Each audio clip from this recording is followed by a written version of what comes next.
Yes, good morning, good afternoon, good evening. Apologies, had something I had to do this morning that I didn't think I had to do last night. So that's why we're starting half an hour late today. Apologies. I'm sure none of you care though. Half an hour doesn't really change anything. What do we know this morning? What do we know other than the fact that it's darker outside? Look at this. Look at this. It's darker. Look, it's not nice. It's wet.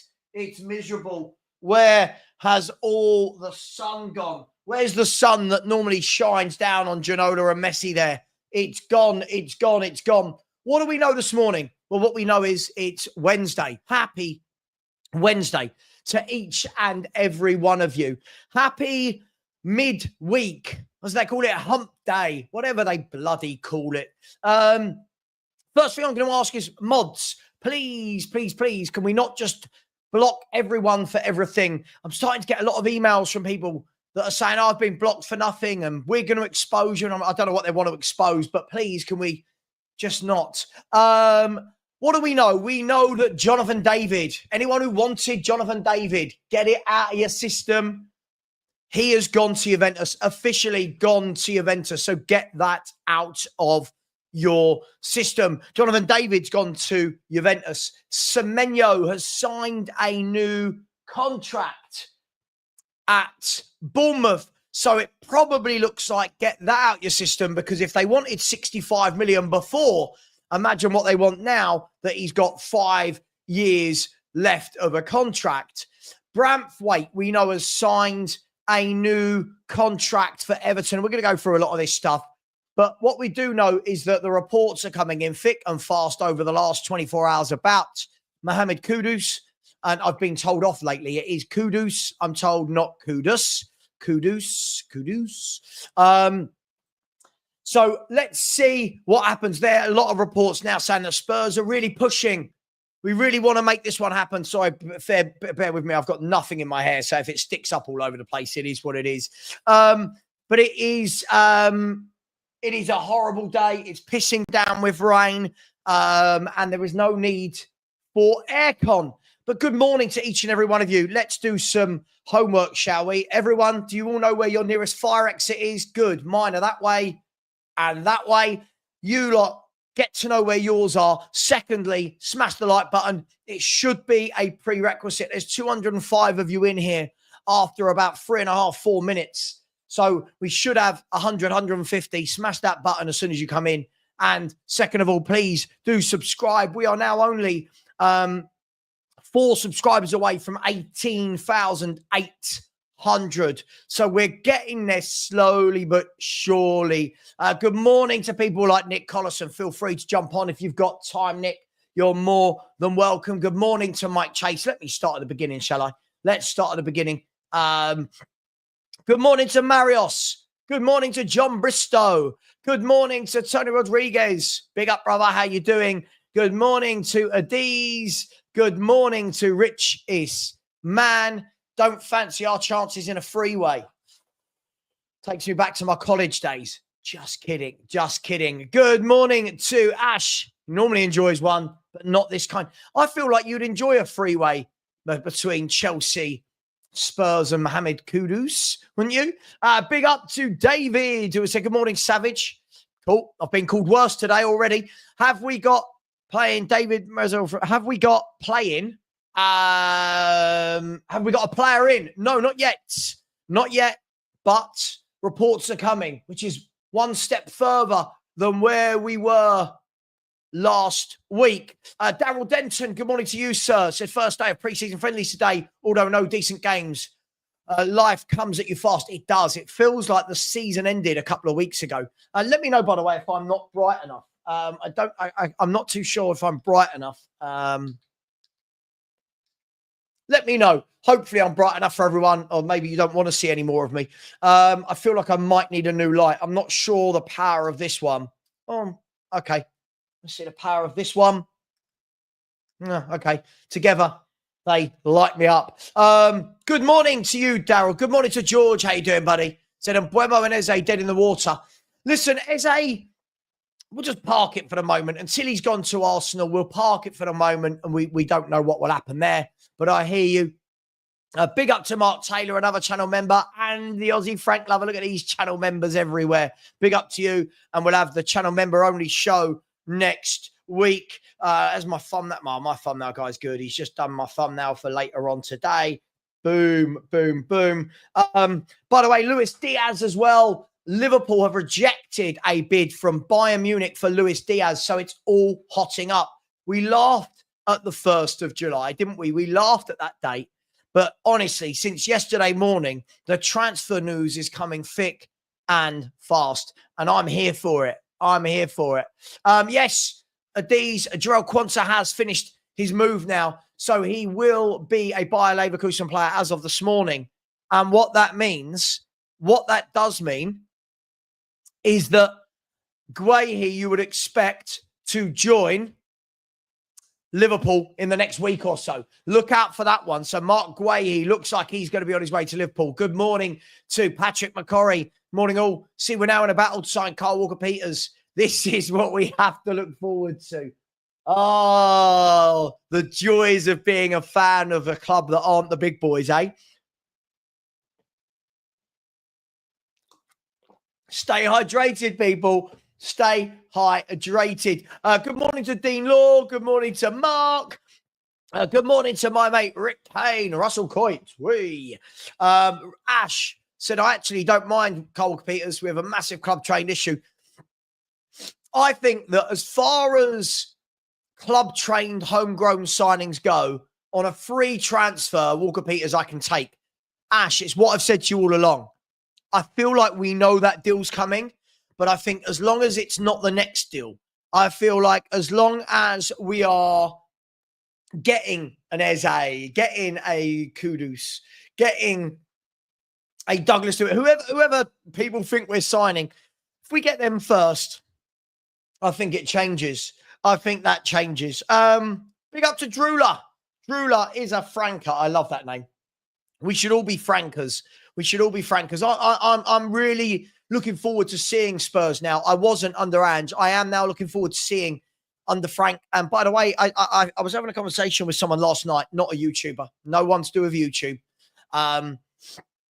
And said, what are you expecting immediately? And I said, I feel like he's going to need the first 3 months. Like Spurs' first proper game, i.e. PSG, is in 41 days. And I feel like people need to realize it's going to take him time to come in, get them playing how he wants, get the defense set up, get the midfield put in a pattern. It's going to take a little bit of time. I don't think some people realize just how bad a shape this football club was left. Unfortunately, what's happened is the Europa League win has kind of made people look beyond how bad we actually were on the football pitch. So I think this is going to take a little bit of time. Good morning to each and every one of you. Good morning to Gorby. Good morning to Tweak, channel member. Good morning to Angus. Angus, I hope you guys sign Madueke. I hope you guys sign Madueke just for your meltdown. Imagine 24 hours. 24 hours. Let me turn that off. 24 hours after you coming on and going, we're going to get Rodrigo. Your club goes, oh, we're in talks with Madueke. So I want that just for you. Good morning, Spurs Kai. Good morning, Ben Bryant. Good morning to Abito. Kate Rixham is in the house. Good morning to Bill Sardellis. Good morning to Vet Ranch or Luca. Mr. Arsenal is inside the place as well. I won't be able to say hello to everyone, by the way. But good morning to John George. Good morning to Luke, who said, morning to have that rain in York. Yeah, it's absolutely bucketing down. Yeah, it is.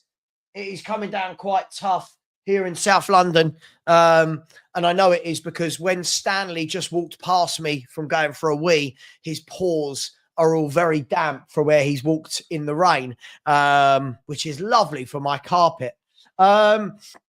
Where are we? Big up to Bethy out there in Blackpool with Danny and the Tarantulas. Big up to you. Said, all right, for some cloudy and chilly. Yeah, listen, it's not good here. Honestly, it's not nice here. It's not nice here at all. We will have faith. We will sign some senior players. We are going to sign some senior players. Give it time. That's the hope in me more than anything. I think we will. I can't believe that Thomas Frank would have said, yeah, I'll join if we don't sign any first-team players. I just can't believe that Thomas Frank is that guy. So I don't believe that would be happening at all. Big up to Ash Lewis. Definitely Maine is in the house as well. So is my man Bryce out there in Australia. Big up to you. Hope you're well out there, my man. Big up to the Hotspur Hood. Adrian Payne is here. Spiky T, my brother, who is always somewhere in the world doing his DJing thing. I get the best, most random WhatsApp voice notes from Spiky T. Big up to you, Spiky. Good morning to Emma. Emma, who doesn't want us to sign better players. She loves Brennan Johnson. All she talks about is Brennan Johnson. Where are we? Carsty. I said, I think Kudus, Simmons, and number 6, Walker Peters, and Dominic Calvert-Lewin, good signings. I mean, you were doing so well until you said Dominic Calvert-Lewin. I don't want Dominic Calvert-Lewin in any way, shape, or form. Any way, shape, or form. Haircut ain't bad. I haven't had a haircut. Ruben has said, I said a couple of days ago, Kudus was the perfect player and I'd prefer him over Eze. But now we're going for him. I just don't see it happening. Again, I think what we've got to stop doing is Kudus and Eze playing different positions for me. Good morning, Corey boy. Good morning, Madabs. Good morning, Mario 2012. Not seen you in a while, Mario. Where you been hiding? Thought you'd fallen out of love with Football Heritage TV. Big up to you, my man. Hope you're well. Lots of people in here already. Wayne Francois, 23, has said one priority this summer should be 2 starters. Yeah, I want to see a minimum 2 starters. Ideally 3, minimum of 2. Players that come in and on day one, whether we count day one as PSG or the Burnley game, day one you go, there you go, 2 to 3 new starters in the 11. That's what I want to see as a football fan. Absolutely, my man. Absolutely. Sorry, I've got my hay fever's kicking in. Apparently, Walker Peters is on holiday, and when he comes back, it will ramp up. His agent was a big fee, supposedly, so wouldn't be very free. Yeah, well, look, none of these free transfers are free anymore, are they? Let's be brutally honest. And we'll talk about the Jonathan David one in a minute. By the way, here is the link to subscribe. If you haven't already, I'm sure most of you have. We're only 2 subscribers away now from 18,800. The link is pinned in the chat. Where are we? The link is pinned. There we go. No, it's not. Yes, it is. Pinned message. There we go. The link is pinned in the chat for anyone that would like to become a channel, subscribe to the channel. And if you want membership, just ask me and I'll send you the link. Andrew Kiddle, good morning, my friend, said, surprised we haven't looked at Tanganga as a club-trained player. He's been doing really well for Millwall. I said this the other day. Don't count it out. Don't count it out. Listen, I think the problem with Tanganga, I think he's far too good for the Championship. I really do. I think when I watched him at Millwall, he stands out like a sore thumb.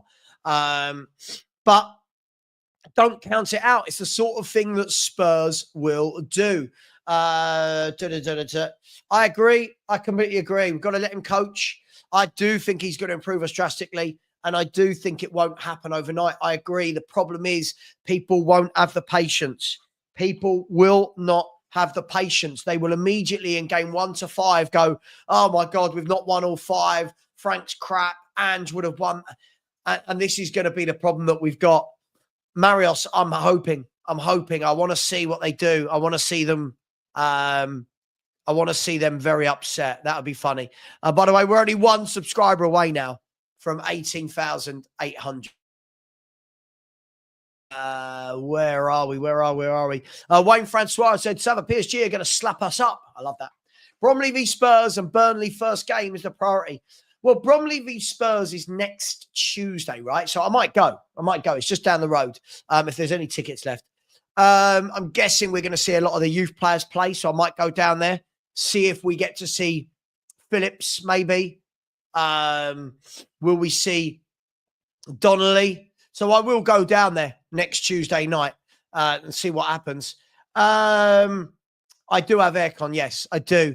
I can't say that I put it in. When I bought this house, it was in every bedroom and in the main room downstairs.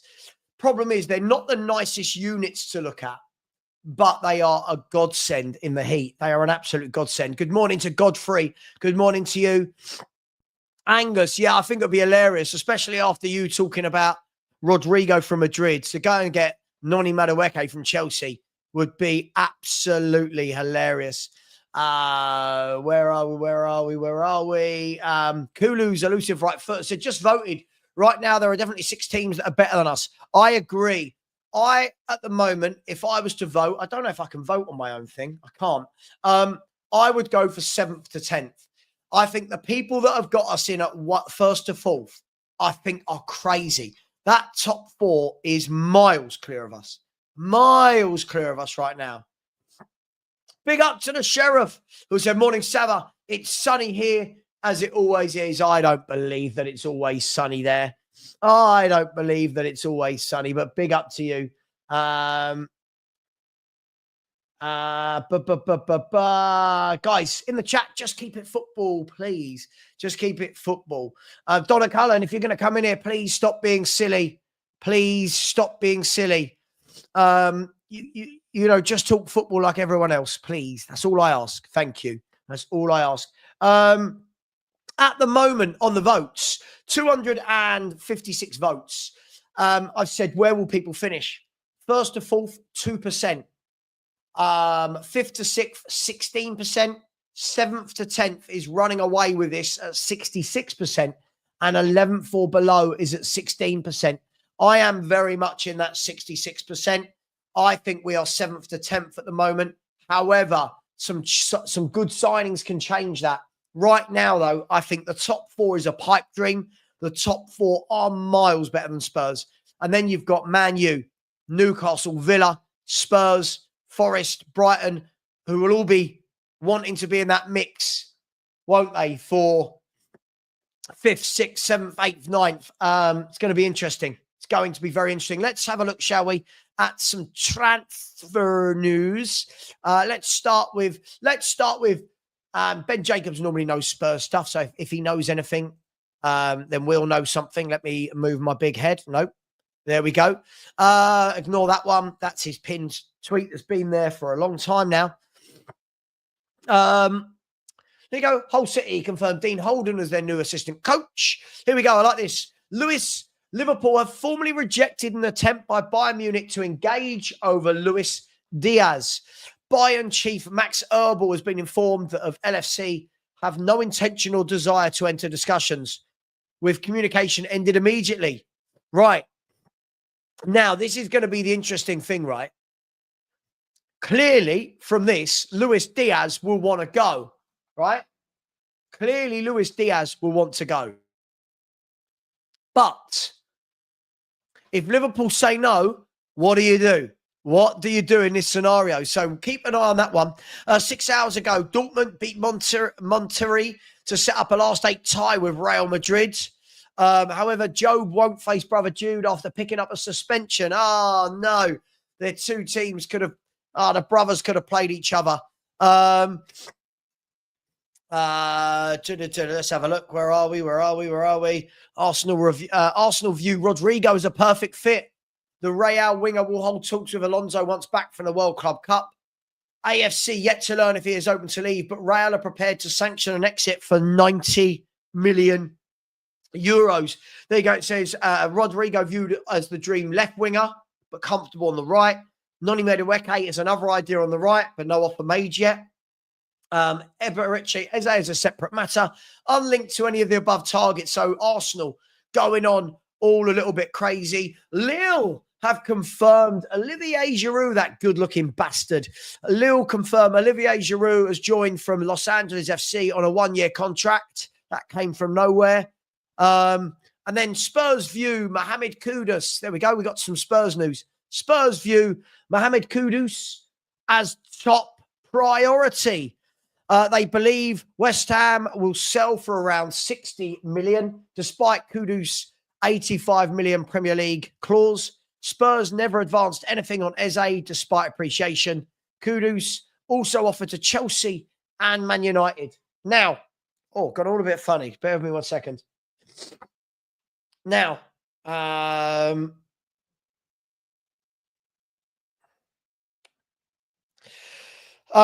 sorry, hang on. Bear with me 1 second. Sorry, I've just had a funny turn. Bear with me, please. Oh, dearie me. Sorry, guys. I just had a really funny turn. I felt very, very dizzy. Very, very dizzy. Sorry, I don't know what happened there. Now let's get back to this. Sorry. Kudus offered to Chelsea and Man United as well. Now, as Spurs fans, we've seen this game a million times, haven't we? We've seen this game a million times. Chelsea and Man United. Now, Man United, I'm guessing it will all be dependent on whether or not they get Mbuemo over the line. Now, there's a lot of reports saying that Man United need to shift a few players before they can get Mbuemo, which would be the same for if they're getting Kudus. Chelsea, what if they shift Noni Madueke? Can they then bring in Kudus? What that does tell me is Tottenham have got a chance to skip in because ours shouldn't be dependent on anything. Ours shouldn't be dependent. If he's our top priority, we haven't signed players like those other clubs. And absolutely, listen, they are low-key human traffickers. Absolutely, my man. So, Noni Madueke leaving could open the door for Chelsea to get him. But this is interesting. I'd feel so much more comfortable, as I'm sure most of you would, if that didn't say offered to Man United and West Ham as well. Also, late last night, lots of reports flying around that also Newcastle wanted to enter the race as well. So I think this is going to be what we've seen before.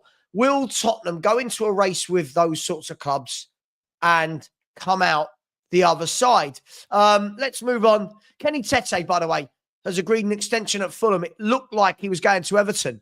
It looked like this time last week he was signing for Everton. He signed a contract extension at Fulham. Fair play to Fulham. He's a good player. And there we go. Brighton keeper James Beadle has joined Birmingham on a season-long loan. And he, of course, was the under-21 goalkeeper for England in the Euros. Let's have a look at, let's see what Ornstein, if he said anything today. I don't think he has. Let's have a look. Here we go. Ornstein. No, Ornstein hasn't said anything today. Let's have a little look at my mate, Sasha Tavolieri. I like Sasha Tavolieri. No idea. No. We'll come to that one in a second. Here we go. Look, Fabrizio Romano. Here we go. That's what he says, isn't it? That's what Romano says. Let's have a look. So Fabrizio Romano has said this. Liverpool, as we knew 34 minutes ago, have rejected an approach for Luis Diaz. There we go. But there's still no agreement over a new deal for Diaz. So this is going to be a game of chess, isn't it? Liverpool want him to sign a new contract. He probably wants to leave to go to Bayern Munich. We'll see. There we go. There's the news 4 hours ago. Jonathan David to Juventus. Here we go. Verbal agreement reached overnight on every detail with the Canadian striker. Long-term deal agreed. And Jonathan David set to travel for medical tests. Formal steps to follow. So this is going to be very interesting, isn't it? This is going to be very interesting. Jonathan David, a player that I think most fans of most clubs would have liked in this kind of barren, lean striker market, but it doesn't look like he's going anywhere. It doesn't look like he's going anywhere as things... it doesn't look like anyone can get him. He's gone to Juventus. So Juventus now, does that open up a pathway for somebody like Dusan Vlahovic? Watch this space. If we scroll down, Jared Braithwaite has signed a new deal at Everton, valid until 2030. And he said, I'm over the moon. It's been something we've been talking about since the end of the season. And to get it signed now is something I'm really excited about. So a lot of people talk about Braithwaite, don't they? A lot of people talk about Jared Braithwaite. Let's see. Let's have a look. Sorry, somebody said that I need to refresh. Why do I need to refresh Romano's page? Let's have a look. What's Romano said? What's Romano said? Come on. Something went wrong. Of course it did. Oh, what's going on here? There we go.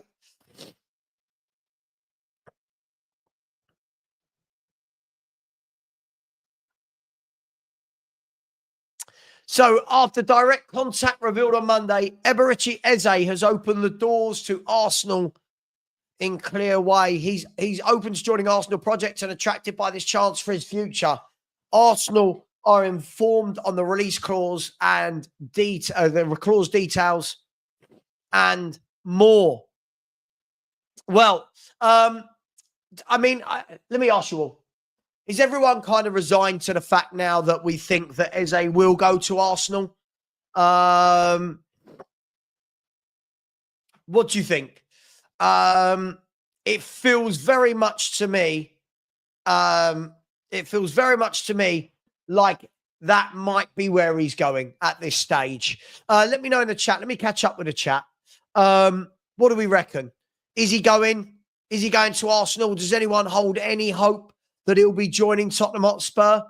Arsenal seem to be moving differently. Imagine they get him, Rodrigo, and Gyökeres. I mean, that would be absolutely ridiculous, wouldn't it?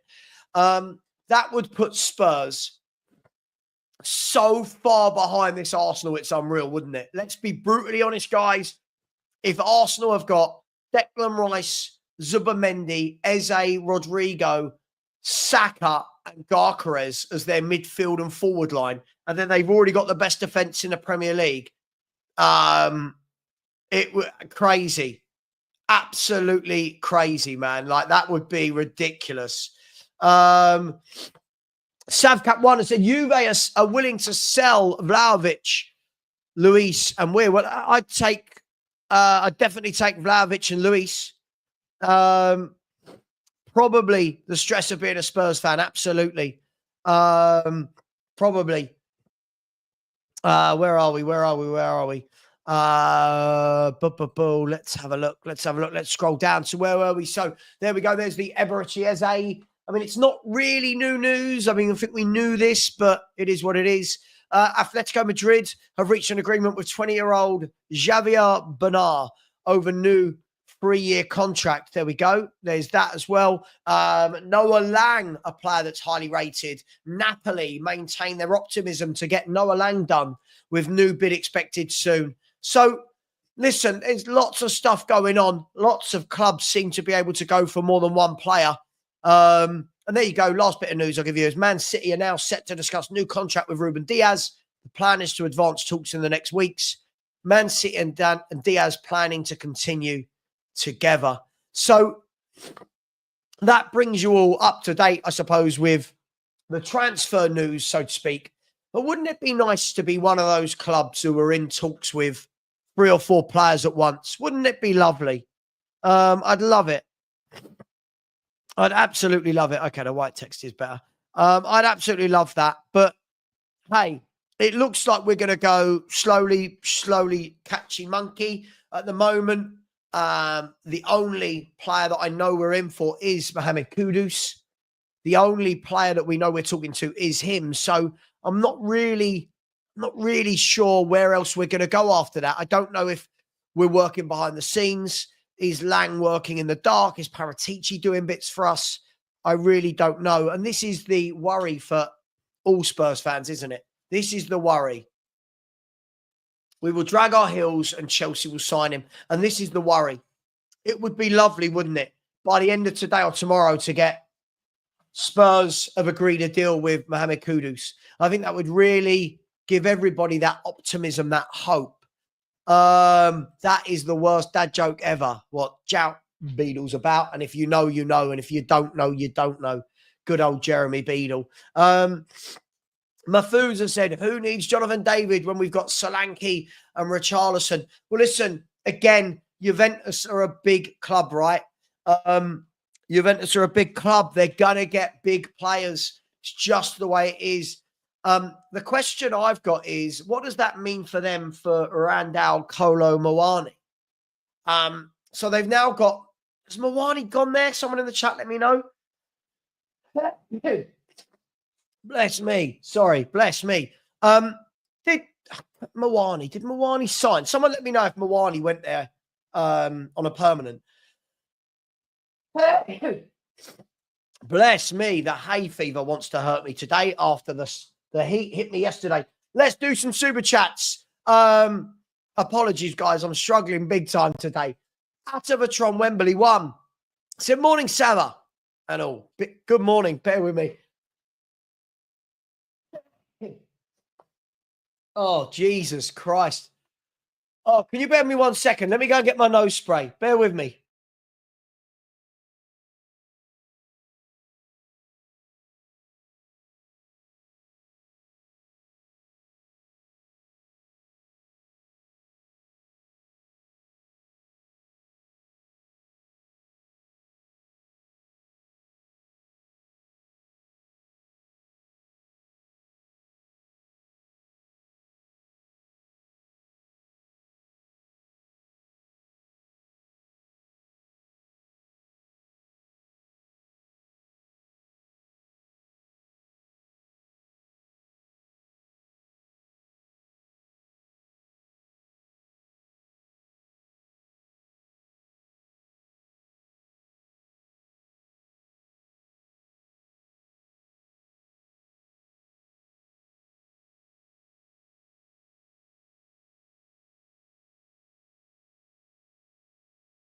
So sorry. Just had to nose spray and then a couple of tablets going in. 1 second.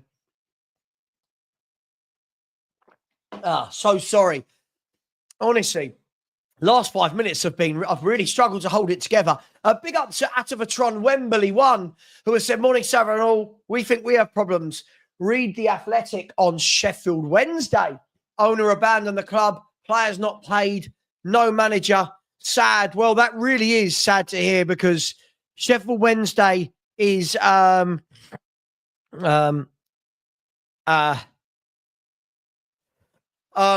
Wednesday really are an institute of English football, aren't they? Sheffield Wednesday really are an institute of English football, and it's really sad to see if that's happening to them. And yeah, I think sometimes we do have to remember that we all get so caught up in our own dramas for our own football club. But I'm wishing all the Sheffield Wednesday fans well, and hopefully they manage to get it sorted. I really, really do hope that they get it sorted. We'll see, though. We'll see. Where are we? Just quickly. We really hope they get that sorted. Big up to you, Atavatron Wembley. Big up to Neil, thfc, Thomas. Said, morning, Sav. I love the content. Thank you very much. Sorry, I need to... Let's get Savva back to being Savva. Let's get something back. Savva back to being Savva. I really struggled this morning. I've not been at it all day. I woke up. I felt off. I don't know what's wrong with me. I feel dizzy. I just feel a little bit weird. But thank you very much, Neil. Really appreciate you saying that. That is very, very generous of you indeed. Now, Aris, very, very generous. Very, very generous there, Aris, with the super sticker. Aris always starts a super sticker party. Thank you very much, my man. I appreciate that. And I promise I'll up my game from when I finish reading these out. Thank you very much, Aris. Drula, she's continued the super sticker game. Drula is a franker. Big up to you, Drula. Really, really, really appreciate you. Thank you. And I hope that you're looking forward to the new season, my friend. Big up to you, Drula. And Emma Morton with a super sticker. I'm surprised it doesn't mention Brennan Johnson, but thank you very much, Emma, for the super sticker. I really, really appreciate you. Thank you very much. Let me get to your comments. So, look, it looks like Eze could be heading to Arsenal. But what does that mean? What does that mean for Tottenham Hotspur? What does that mean for Kudus? What does that mean for Chelsea? What does that mean for anybody else that might have been having a little look at Eberici Eze? Now, he's not gone there yet. He's not gone there, but could he be going there? We'll see. He might be going there very, very soon.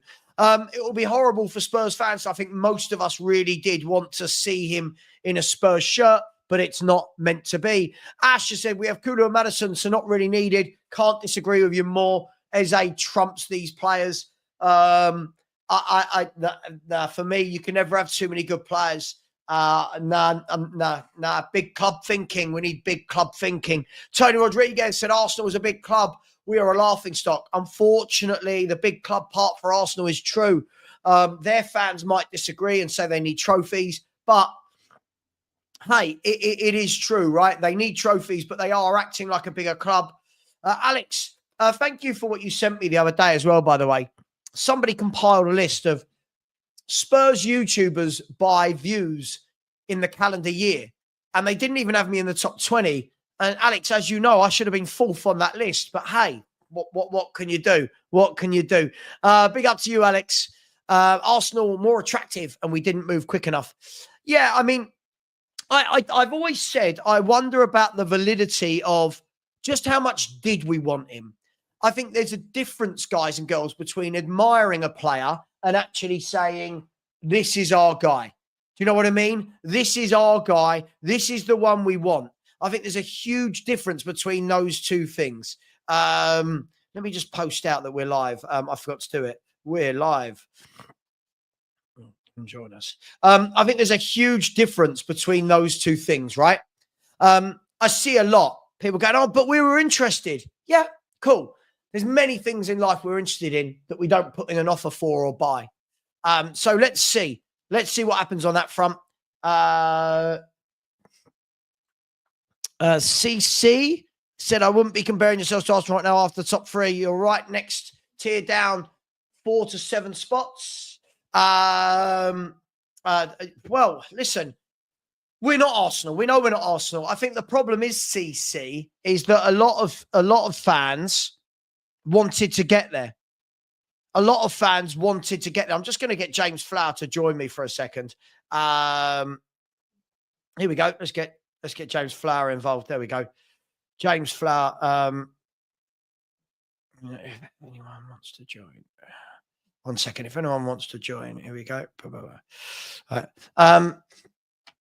Yeah. So look, I think that's where we want to aim to be, right? That's got to be the aim. Now, I don't think we're going to aim to be there this year. I really, really don't. But they are getting further and further away for us. I think it's a strange move for Eze with the World Cup coming up. Not sure we'll be playing week in, week out. Oh, I do. I think he'll play. I think we're underestimating what Arsenal need here. I think he'll play. We're going to have to disagree on this one, mate. We'll see. You could be right in time. You could be right. Big up to each and every one of you. Apologies for how I've been the first sort of half an hour here. I've felt all a bit weird, and I'm just coming out of it now. I'm just coming out of it. I felt really weird. What is going on? Let's have a look at some super chats, shall we? You lot are very, very generous. You lot are very, very generous. Let's get to the super chats. I would take McAtee. I think he's a very good player. I think this boy's a player. I think he's going to be the next one that leaves City and is like a Cole Palmer, is like a Lavia. I think he's going to be a very good player. Big up to Paul Watkins, who's continued the super sticker train. Big up to you, Paul. Thank you very much. Very generous, as always, my man. Really appreciate you. Seeing Jay say Nunes over Kudus. Who's Jay? Which Jay? I mean, first of all, I can't make that work in my head because they don't play in the same position. No, I mean, we've already got our own version of Darwin Nunes that doesn't score goals. We need a Kudus. I don't know why so many Spurs fans are against this signing of Kudus. I think he's a brilliant player. I don't know what's wrong with us. I really don't know what's happening.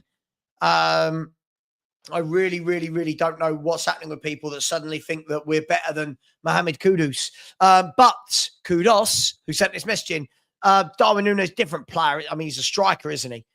Big up to Andy Lester for the super chat. Oh, my gosh. Oh, the dog has sat on the light. Stanley, little git. Stanley. Stanley. Stanley's getting so big. Anything he sits on, he breaks or turns off these days. He is a big lad now. You lot have not seen Stanley for a while, have you? He was probably about that big when you saw him. He's now like that long. Big up to, I'll bring James in a second. Morning, James. Big up to Andy Lester with the super sticker. While we're doing the super stickers, we'll give James some time to go and actually pay Sainsbury's today for sitting in their car park. Andy Lester, big up to you, my man. Thank you very much for the super sticker. Much appreciated. Corey, boy, thank you very much, Corey. Very generous indeed with a super chat. And I'll see you, Corey, for the FHTV barbecue, which is in 17 days. 2 weeks Sunday. No, that's a complete load of bullshit. 2 weeks Saturday. And it's the day we're actually playing Reading. So we'll do a live watch along with all of us. That'll be good fun. We'll stream live from my garden. And if it's pissing down with rain, then we'll all have to sit in my living room, won't we? Big up to you, Corey. Thank you very much. Richest man who's continued to super sticker train. Thank you very much, richest man. That is very, very generous of you, my man. I don't know whether I find it intriguing, sexy, or scary, just the eye in the picture, but one of the above. Big up to you, richest man. Aussie Frank Lover, big up to you out there in Australia. Really appreciate all your support over the last few months, especially. Thank you very much. And last but not least, Mark Swift. Thank you very much, Mark, who's put in a super sticker. That is very, very generous of you. Thank you very much. And I appreciate each and every one of you. Just before we bring James in, we are now only, we are one subscriber away from 18,800. One subscriber away. Smash that button. And on the likes front, we're actually 186. There's 570 of you in here. We should be at 300. So smash that button. James, good morning, sir. How are you? Very well, mate. How are you? Yeah, a bit weird this morning. I feel, when I was growing up, if I ever didn't feel well, I'd say to my mum, I feel pale. And I know that's not a thing, but I'd always say, and I just feel that way right now. I don't feel great. But how many toilets or sinks or showers have you fit today? What's going on? Today was quite a nice day, to be fair. I was talking to a customer about 3 weeks ago. He didn't accept my price and said I was XYZ and I'm too expensive and blah, blah, blah, blah, blah. And this morning I went back to fix the cheaper guy's problems that he created. So I walked in, knocked at the door, full sack in hand, like, yep, cheers, mate, I'm here. So it was they say, buy cheap, buy twice? Is that what they say? Yeah, they got a handyman in, and it was quite a nice morning, to be fair. So I charged him double I would have 3 weeks ago. Superb. So basically, your customer is like the Spurs version in the transfer market. He's bought somebody in this window that we're going to have to replace next window. James, I haven't spoken to you since the news dropped, and it is the big thing that all Spurs fans are talking about at the moment. Look, Semenyo, we know, has signed a contract. So that's kind of gone. I mean, even if they wanted 60 million last week for him, he's now tied up till 2030. They're going to want 70, 80, 90. It's not going to happen. Yep. It looks like Eze is very much going to them lot down the road. And now Mohamed Kudus, 60 million, they reckon they can get the deal done. What we saying, James? Mohamed Kudus, can it happen? Do you want it to happen? Yeah. I want it to happen, yeah, of course. I think you've got to be stupid if you don't want it to happen. He's absolutely levels above what we already have. We spoke a little while ago. I think that he's a 7 out of 10 average, 6 out of 10 with the right coaching, the right system. I think there's an 8 out of 10 week in, week out with someone like that. Where I think at the moment we've got Brennan Johnson, who's a 4 or 5 out of 10 with a bit of magic, and maybe be a 6 or a 7 out of 10 on the win. But for me, you can't be turning players like Kudus down when you have the likes of Brennan Johnson at the club. Right. My only concern is we spoke before this week and we said this week is the week that he makes stuff happen. If nothing happens this week, then Levy's is just being Levy because there's no excuses.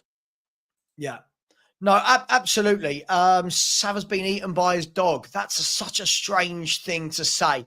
I'd be really worried if my dogs, who are both that big, could eat me. But yeah, fair enough. No, look, you're absolutely right, James. I think, look, the difficulty, the difficulty with all of this is it's when the word Chelsea is in there, right? We all know. Like, I'm not bothered about going toe to toe with Newcastle. Yeah, I'm not dismissing them, but I feel like we've got the London thing going for us, and he lives in London. The Chelsea thing, does that enter your thought at all in terms of if they pull the trigger, we know he's going there? So no, not really. It's the Levy thing that bothers me, because if we go out now and put in a £60 million bid and he still goes to Chelsea, then fair enough. I'm okay with that, because if you've still gone, you know what, this is who I want to pay, this is how much he's worth, I think 60 million is fair, here's my offer. The problem that I have is when we kind of sit on our thumbs now thinking, oh, we could get him for £53 million. Is the £3 million the difference? And Chelsea will come in and go, here's 60 million. So if we lost him to Chelsea after bidding 60 million, I don't care. It's the fact that we've taken 4 or 5 days allegedly to put in a bid of whatever after allegedly £15 million bid was rejected. No matter what you do, it could be Brighton. You could lose out to Brighton. If he wants to go Brighton, he'll go Brighton. But you have to make that bid to lose out in the first place. And so far, allegedly, we've put one bid in and done nothing else. So, yeah. But by the way, people, can everyone stop putting people in timeouts and blocking? What I don't want to do, which I've been thinking about, is removing everyone's mod status, because everyone just gets way too trigger happy and blocking everyone.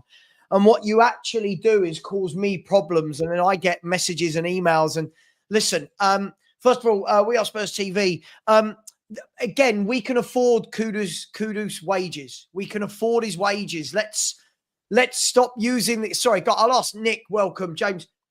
This can't be the go-to for every single transfer, can it? Like, oh, we can't get Kudus because of his wages. I mean, we can afford his wages, can't we?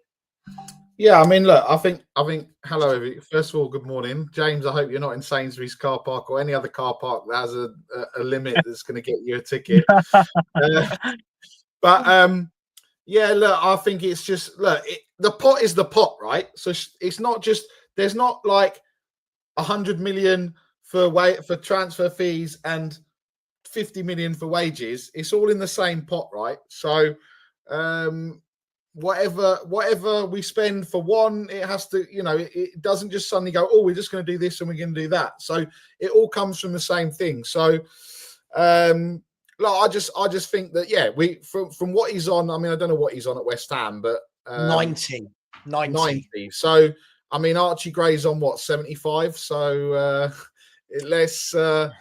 So we can afford the wages. It's not like he's not like an Osman that wants 400 grand a week, right? That was floating around.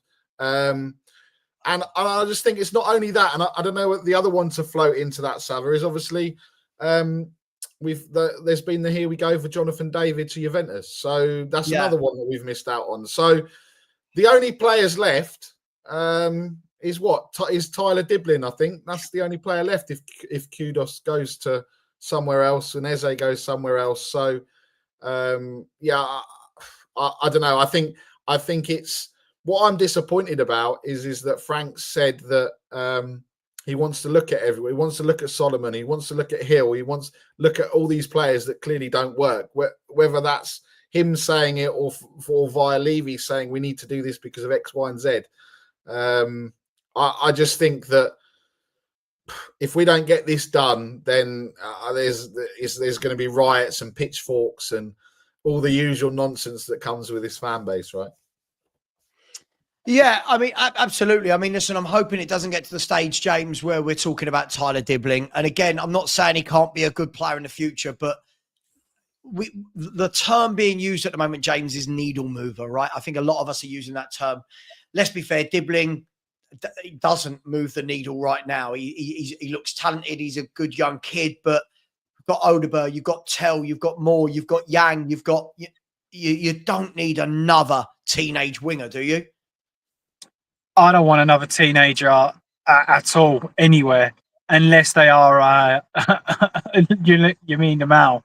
Then I'm accept him. But other than that, I don't want any more.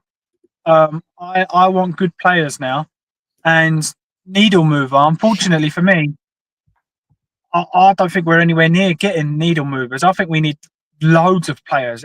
Anyone is better than what we've got. So for me, if he doesn't get Kudus over the line, it's the same old Levy, and that is the reason I was Levy out. When you get to the Champions League final, If Chelsea, but even hang on, even if Chelsea go in today and just go bish bash bosh, there's 70 million, 65 million, we're going to pay you 200 grand a week. Can we blame that on Levy if Chelsea do that? Can we? Yeah, because this should have been done 2 weeks ago. So yeah, I think 2 weeks ago, if you go, how much did you want? And they go 60 million, you go done.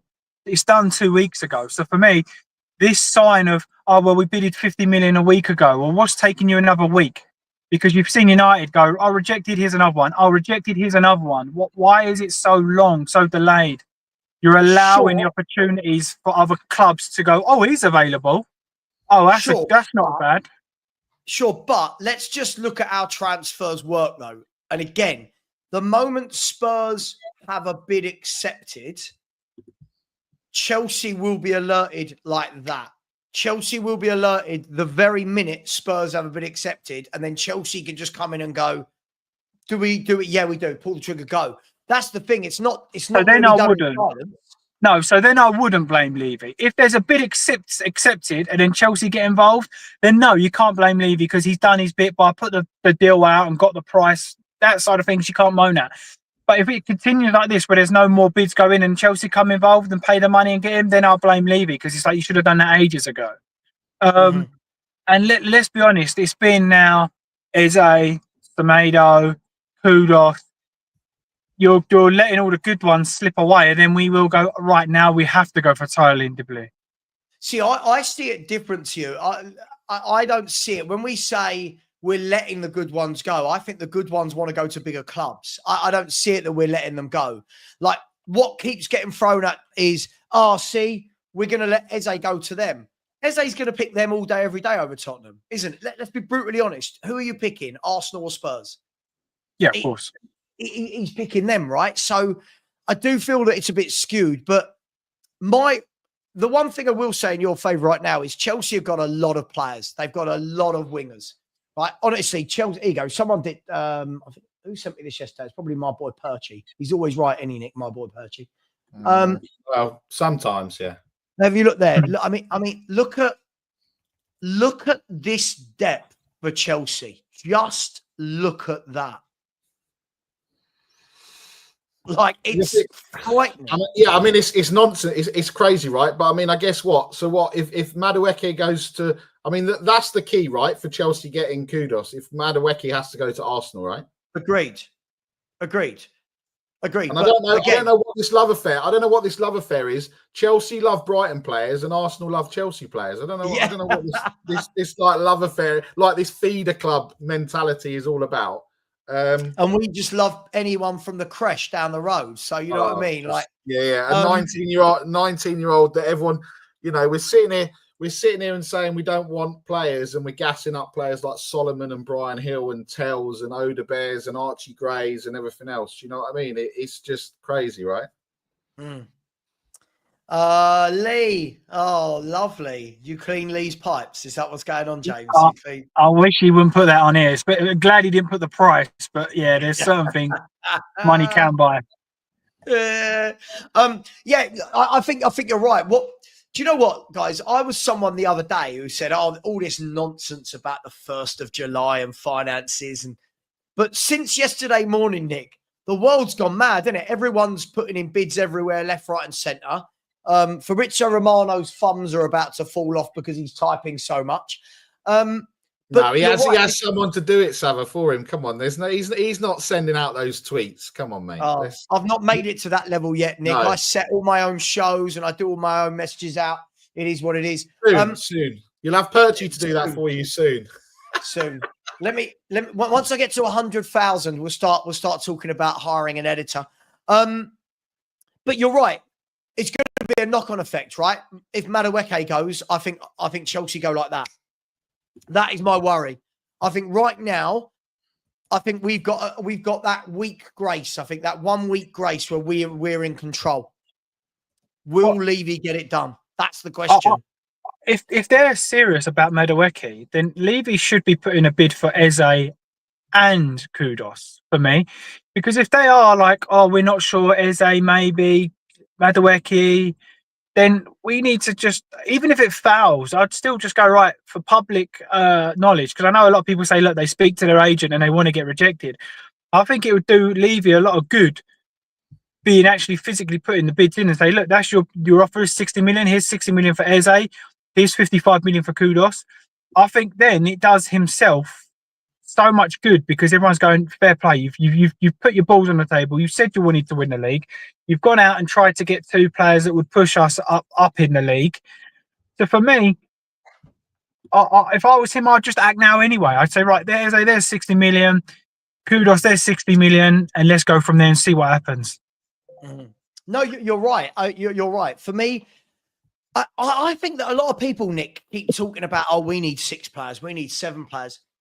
I think for where we want to be this season, I just think adding a minimum of, I want 3, because I want 2 in the forward areas and I think 1 in midfield. I think we'll actually get away without doing anything at the back, if I'm honest. I think at the moment, Kinski and Vicario and Austin can cover that.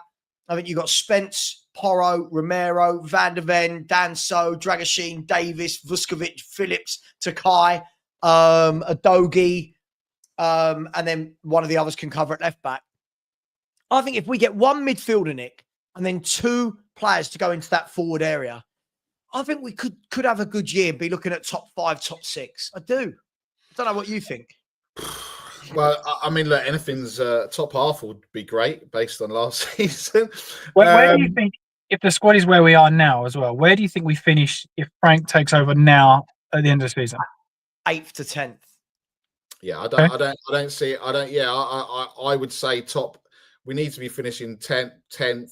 I mean, what we saying here, 10th. I mean, we don't know. This is the thing, right? You never know, because if we go out early in the FA Cup and the Carabao Cup, and then we've got less games, and then we maybe go last 16 maybe in the Champions League at a push, and then once that's done, then we've just got the games. I mean, it's all going to depend on what happens with everyone else, but I can't see us. If you're looking at what Arsenal, Liverpool, City, Chelsea, Man United. I think Man United, and I said this a few weeks ago, everyone's sleeping on Man United. They got 1 game a week, and they have got they're not going to be bad as what they have been, right? So there's 5 teams there. Then I think Newcastle potentially will struggle. We saw them struggle when they had Champions League the year before.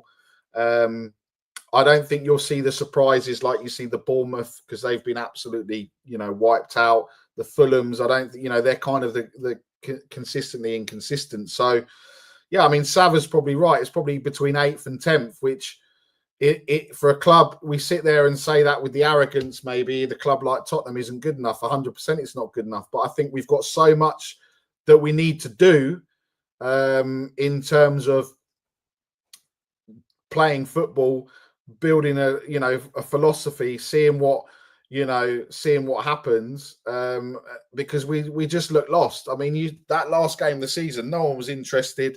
Players were half cut. The fans were cheering when we went 4-1 down, waving the flags. Yeah. I just think there's just so much that needs to happen. Actually, in a way, it seems weird that we actually won the. Do you know what I mean? The way that Man United moved after losing, that's how we should have moved. But yeah. I think as things stand, we are between 7th and 9th, I would say, personally. I think, I think where we are now, 7th to 9th, I think if he signs if he signs Kudus, a number 6, and a Bakayoko, someone like that, I think we're top 4 or on that limit of pushing top 4. So this is why I don't understand. This is why I don't understand that he hasn't gone Champions League money and seen what they earned last year and gone, for the investment of 150 million on 3 players, we could be right in there. Well, have a look. Let's have a look, right? For me, I think that I think what we've seen, I know what we've seen is that top four have all spent like mad already, haven't they? Yeah. All Chelsea, City, Arsenal, Liverpool have all gone uncharacteristically very early as well. I still expect Man City to do more. I still expect Arsenal to do more. I still expect Liverpool to do more. And guess what I'm going to say? I still expect Chelsea to do more. That front four for me, I don't see anyone catching them. I feel like they're gone. And this is just me. Everyone in the chat, let me know if you think I'm chatting shit. I think that top four is gone. Newcastle United look like they're struggling to get their targets over the line. And especially if they lose Isak, I mean, then they're not there for me. Villa haven't strengthened yet. This is all right now, right? Forest, I don't expect to have as good a season. I just don't. They're going to be playing in Europe midweek as well. And I just don't think they will. So then Spurs, when I'm looking at that, I think the top four is gone. I don't think it matters who we sign. I don't think the top four is there for us. I think even with Kudus, Eze, and a Paulinho or a Douglas Luiz, you don't think top fours? No. I just can't see us signing all three of them. I mean, no. But hypothetically, if we got if you added into our team right now, Kudus and Eze go into that front three, and Paulinho goes into the midfield. Yes, if they stay fit, yes, I reckon we could battle Chelsea for fourth. Without those three, I think we are very much at the moment. I think we're where Brighton are, Bournemouth. I think we're in and around there. Brighton, Forest, Bournemouth. I think if we had a good couple of players, we could be in and around where Newcastle and Villa are. But at the moment, this squad is not. I mean, by the way, Newcastle and Villa are 28 points above us. That's a massive swing, guys. This is when people are saying to me, if he doesn't finish fourth or fifth, he's failed. I'm like, whoa. That's a huge leap, guys. So have I just chatted a load of shit, or does any of that make sense? It makes sense, Savva. Sorry, but I also think what we also need to do is we need to be mindful that actually the first 10 games that we've got under Frank, I think they rank them that we've got the easiest opening 8, maybe opening 10. I can't remember what the number was, but the opening games we've got the easiest rank. So what we don't want to do is suddenly go, oh my God, like we did. Oh, he's 110, top of the league, blah blah. Do you know what I mean? What we need to do is we need to see where we are at that 10. But it's the games, like we've always said, it's the Chelseas, it's the Man Cities, it's the Liverpools, it's the top 6 games where we need to see whether this team has changed, not the Evertons and the Sunderlands and all of this nonsense, right? The Burnleys and everything else, right? That's where we'll see, and we have to wait until we get to Christmas as a barometer of where this club is and where how far Frank's taken them. It's not going to change overnight because these players have been used to just doing whatever they want. Because Ange has just sat there with his hands in his pockets, right, and going, "Oh, if we lose the ball, we go and get it back." Well, no shit, Sherlock, mate. We're not just going to sit there and watch them pass it around, right? That was embarrassing, wasn't it, Nick? Yeah. And it's gonna, with Frank being hands on, hopefully you're going to see some of the players that kind of, that maybe haven't pulled their weight, kind of buck up their ideas and everything else.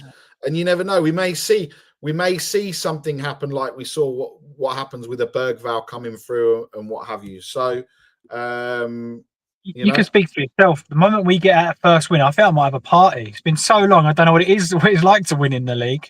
I think we should go off celebrating. One win in the Premier League is where we should be at. Look,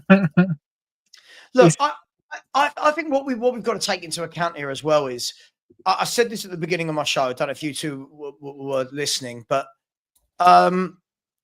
we are starting this season from a position of weakness. And I know the Europa League win is going to make everyone think that we're starting from a position of strength, but we're starting from a position of not winning a lot of games.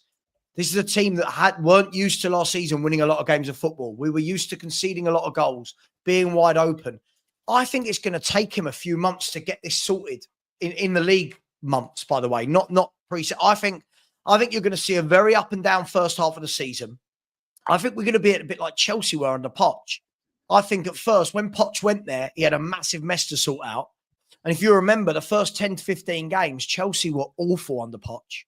And then from game 15 to game 38, they were like the second best team in the league. I think we might see something like that under Frank, guys. Yeah, so do I. I think the one positive or good thing going for Frank is there isn't much, well, other than the stupid Spurs fans, I think a lot of other fan bases and most realistic Spurs fans, there's not much pressure. I don't feel like he's coming in with, right, you have to get top 6 or everything's a failure. I think it's quite, let's see what you can do. This is going to take time. We've got a coach involved. I think there's a lot of pressure being taken off of him, to be honest. I think that a lot of fans will be, last season was so bad that this is a joy to watch. We can see what he's doing. There's a philosophy, there's a style, there's a good, that whole narrative of there's good vibes back in the camp. I think people will be a bit more accepting of the way he goes about things and how he talks afterwards. And yeah, I think that it's going to be a good season. I mean, Nick. I don't disagree with any of that. I mean, Nick, do you what do you think? Do you think this guy's got the issue of trying to follow Ange's first 10 games? I feel like that's the childish way that people will look at it, but people will look at it like that, won't they? They will say, "Oh, well, Ange won 8 of his first 10." Is he under pressure like that immediately? No, I mean, I think that's nonsense. I mean, Ange won the first 10 because no one knew what was kind of happening, right? And then all of a sudden, they found us out, and it was that Chelsea game that did it, right? So, look, obviously, like everything, everyone will start comparing. Oh well, Conte's win ratio and everything else, right? I think that's natural, and I guess the people that are still in love with Angepostecoglou will come back with it. But what we need to do is we need to almost try and park Ange, park Jose, park Conte, park whatever they done, whatever they achieved in their first season, second season, points per game, everything else. We need to almost park that and see where we get to, because like James has said, and like what a lot of people have said, there's so much that needs to be done. James Gaffney, he papered over huge cracks, right? Now let's see what these players can do when they're actually coached. Let's see what Maddison can do when he's given the freedom and he's put in the right position.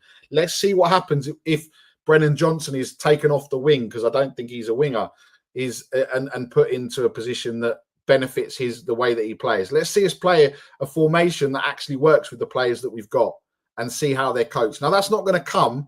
That we may get lucky, and there may be teams that we do blow away, like when we had, like Burnley. I think we blew away 5-2 quite early on, but the cracks still showed because we conceded 2 goals. Let's see. What we first need to see is where we are at the end of the transfer window, and what are the players that he's got to work with. If they don't want to be here, then they need to go early. So Tottenham, Levy, the board, whatever, they need to go early and not stay right until the end or a week before. So 1, it unsettles the squad, but 2, we don't have time to replace them. And then let's see what after this, after everything, let's see where we get to the end of September, the end of October, the end of November. Don't forget, there's a World Cup coming up as well. So there's going to be players as well that want to start putting themselves in the window. And I guess that's the frustrating thing, right? Because when there isn't a Euros or a World Cup, half these players we've seen don't give 2 shits. For me, this is a massive opportunity and a massive statement for James Maddison to say to Thomas Tuchel, you haven't picked me in your squads. You haven't done this. I'm a Europa League winner. I'm going to show you what I can do, right? But that's on him to show it. But I think Frank has a part to play in it, right? Yeah. Listen, just quickly, just before we move on, Marios, dude, I love you, but I mean, if you're looking at this squad and thinking that Kudus doesn't move the needle for us in terms of one of our wingers, this is absolutely insanity. You've got to stop looking. Yes, he didn't have the greatest year last year, but again, when you look at his transfer market page, you'll see that he had 7 games left, 8 games right, 7 up front, 6 in midfield. Listen, this is a very good player that if you take away last season, had a great time at Ajax. He did brilliantly the year before at West Ham under a very defensive coach.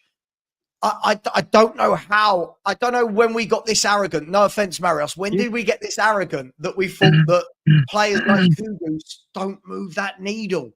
We've got Brennan Johnson and Matisse Tell and Odegaard. How do we? Yeah, This is madness. So for me with this, there is, of course, GA is what they're going to be judged on, and rightly so. But some of the best players in the world, they're very good at opening spaces for others. So, for example, his success rate for dribbles are fantastic. So the moment he gets the ball, for example, you're playing Arsenal. Their left back is going to have to come over. Their left centre back is going to have to come over because he knows there's a good chance that he's going to beat his first man, so they're going to have to double up on him. And allowing him to do that would then open up the spaces for Maddison. Or whoever else is on the left hand side. Even Tell. Yeah. Look, I think Tell's a good dribbler of the football. If he's being left 1-on-1, I think you'd see a better Tell consistently. And the only way that's going to happen is if you have somebody like Kudus on the other side, beating his first man, making the second man come across, giving Dominic Solanke that space. Because now Dominic Solanke's 1-on-1 with a defender. There's no excuses for him not to be winning that ball or putting that ball in the box.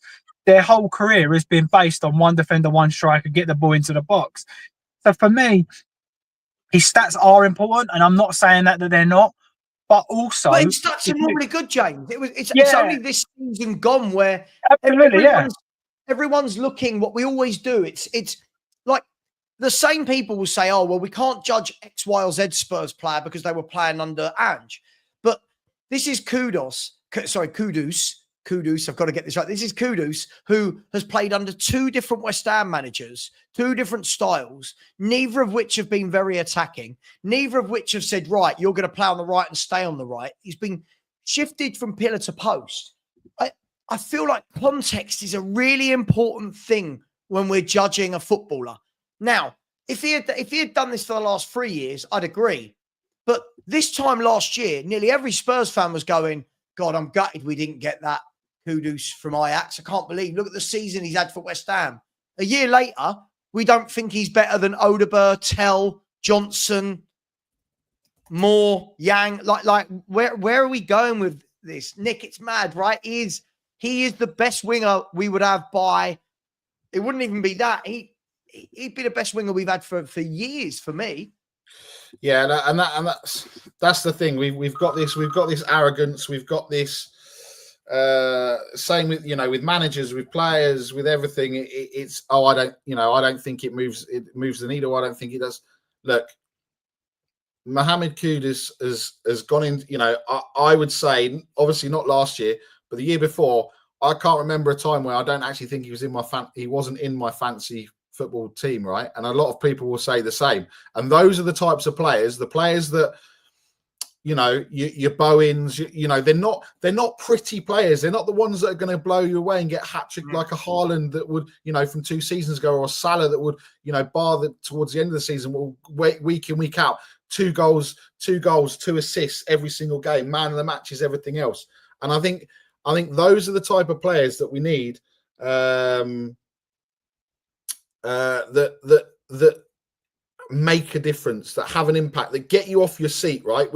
I don't remember the last time I've been to watch a game for Spurs where I've been off my seat and got excited the moment someone, touches the ball or grabs the ball or tries and does something.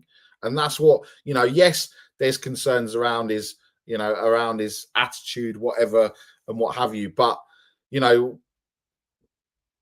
would we want, people sit there and saying about Bowen's not leaving West Ham, and he's certainly not coming to Tottenham with everything that's happening in his personal life.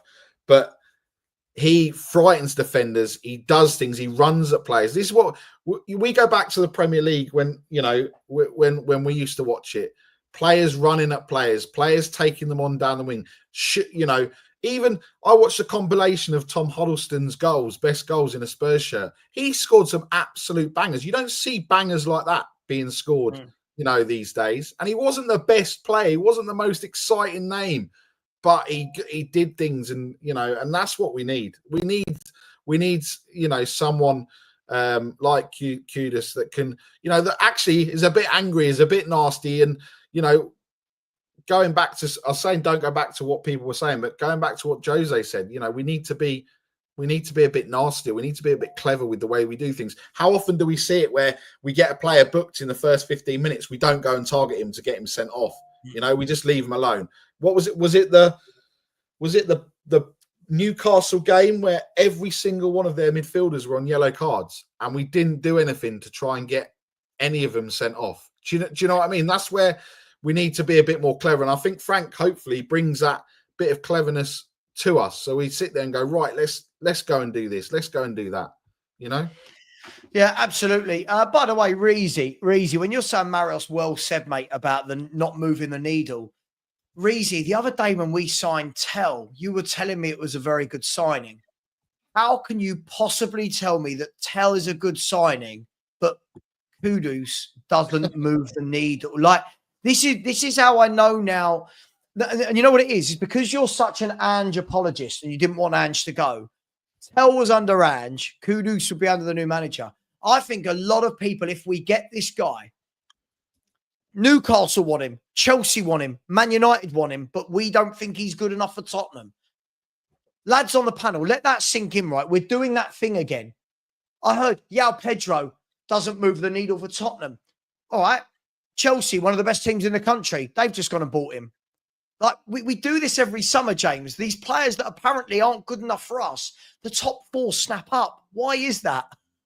So the definition of moving the needle is an improvement. So you're telling me with Kudus, we're not going to finish 16th?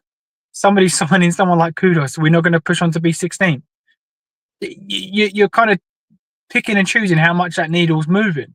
Exactly. I guarantee you, if Kudus signs and nobody else, we finish higher than 16th. I will bet anybody, whatever they want, we sign Kudus and no one else, we finish above 16th. So therefore, yeah, it's all just lies, because if that's not the case, it's a matter of they're picking and choosing of what the needle is, how much the needle is moving. I'm sorry, he's lying.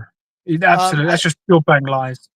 And by the way, when you're saying the expectation is on the team and coaches the lowest it's been, we just finished 17th for Easy. What do you mean the lowest it's been?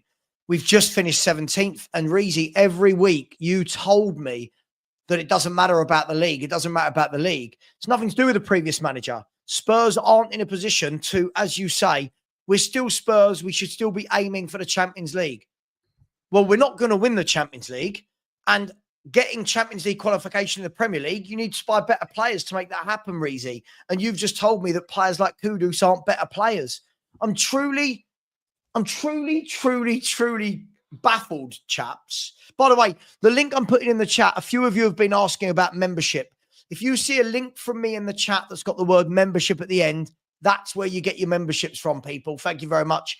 And please keep smashing the like button and subscribe. We've got 694 people in here and 254 likes, which is utterly shit. Let me just call it for what it is. I won't even be polite. We should be on 400 likes minimum. We're on 254. Come on, people.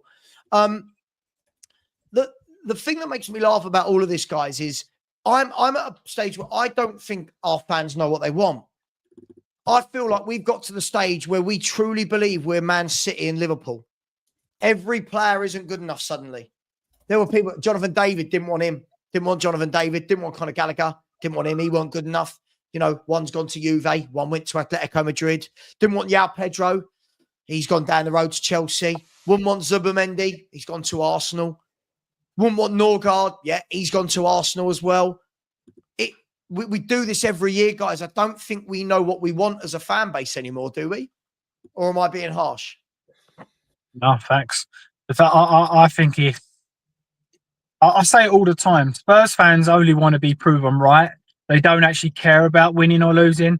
Like nothing is gonna actually make Reezy happier than us finishing 12th and winning nothing. So he can say, "Well, we finished 17th, but we won Europa League." That's how, in my opinion, that's what I think it is.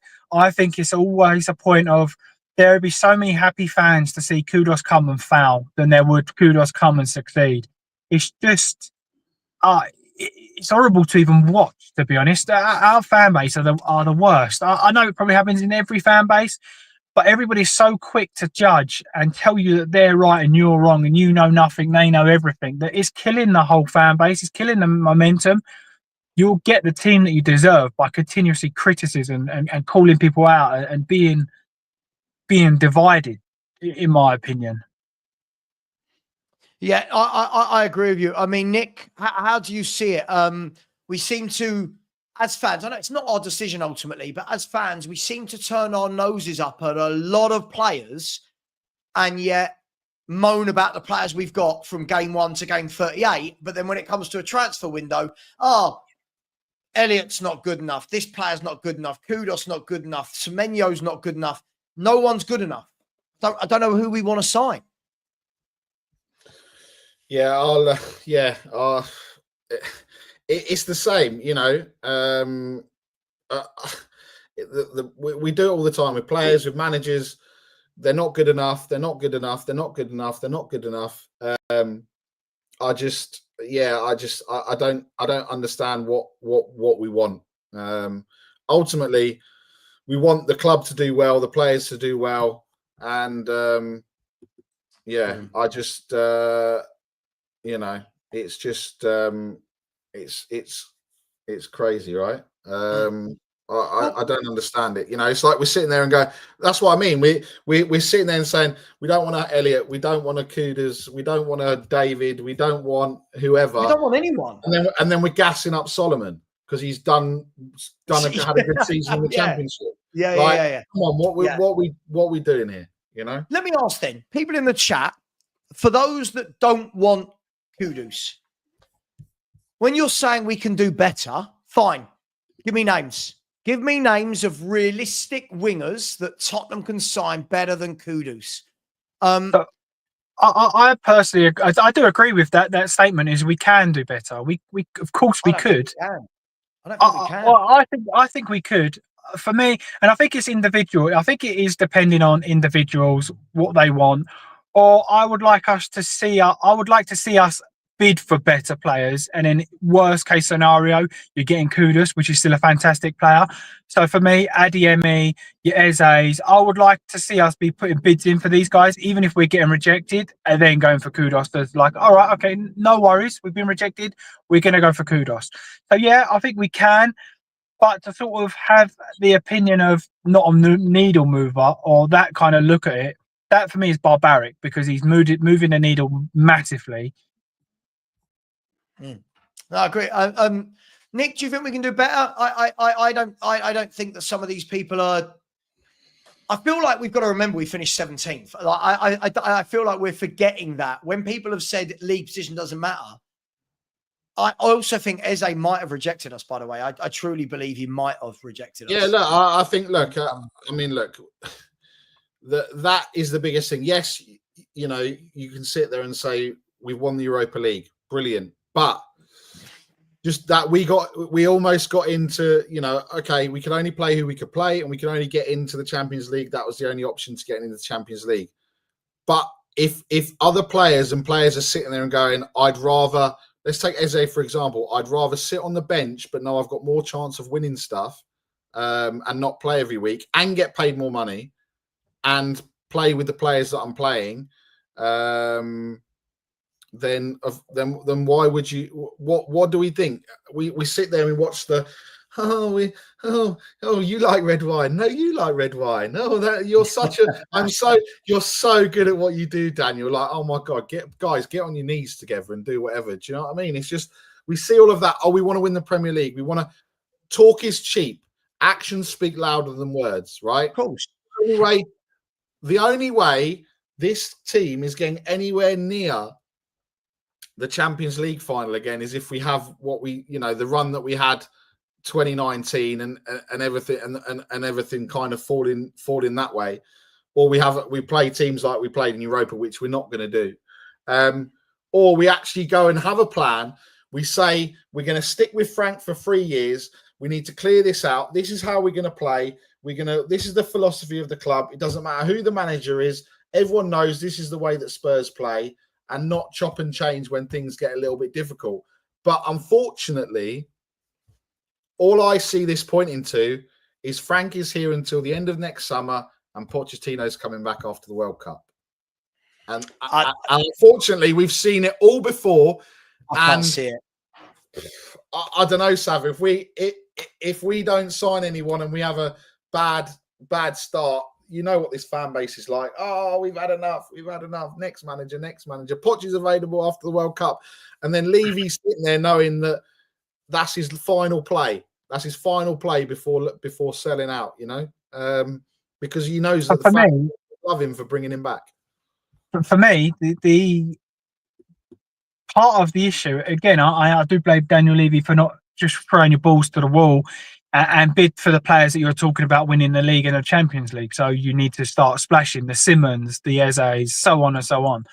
But for me personally, I do blame some of the fan base. I hear some fan base going, yeah, but we need to give Solomon a go. Well, then shut up complaining about finishing 17th, because if you want to give that guy a go, we finished bottom half. You've got what you wanted. You can't then say, you know, I've heard Corey say lots of times, well, we need to give these youngsters a go. We need to give the 19-year-olds a go. Okay, well, if they play and we finish bottom half of the table, I don't want to hear you say we need to act like a big club. But then the next sentence they say, we need to tell Romero act like a big club. It's like, well, no, like you're asking Daniel Levy to play the kids, not play the kids, sell Romero, but keep Romero act like a big club.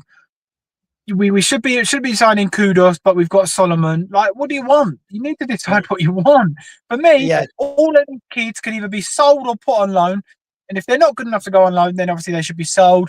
And then we start bringing in people, your Kudus. If Kudus doesn't work next season, if he drops down to the bench and you're bringing in our DME or someone and so on, you pick what you want. I want us to improve our first team. I do not care one single bit about any of the youth, any of the kids. We need to move up the table.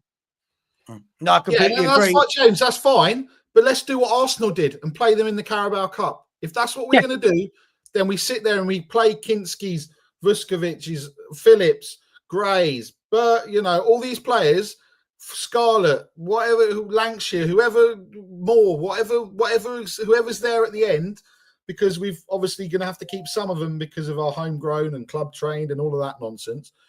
If that's what you want to do, then that's the plan. That's what I'm saying about having a plan.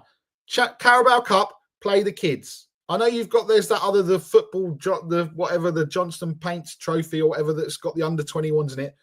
But just play those kids in that game, and that's what you need to do. If that's the plan for them. FA Cup. See, I disagree with that, man. We've won one trophy in like 17 years. We can't afford to play the kids, because we'll play the kids, go out, and everyone will go, "What's Frank doing? Why has he done that? Why?" But realistically, are we going to win the Carabao Cup? No. Yeah, why not? Well, hang on, guys. Isn't this the difficulty of what Frank's got to do now? Is our fan base think we've won a trophy, we've got to win one again this season. Now, as fans, do we want to win a trophy every year? Yeah, of course we do. Look, do I want to go on holiday every single week instead of having a job? Yeah, but some things just aren't realistic, right? They don't happen all the time. That's fair, right? Doesn't happen every day. So I'll jump back in 5 minutes. Just got to jump off, make a few calls, and I'll jump back on. Go and pay your ticket. Go and pay your ticket. I think. Look, people saying that Emma, Solomon had a chance.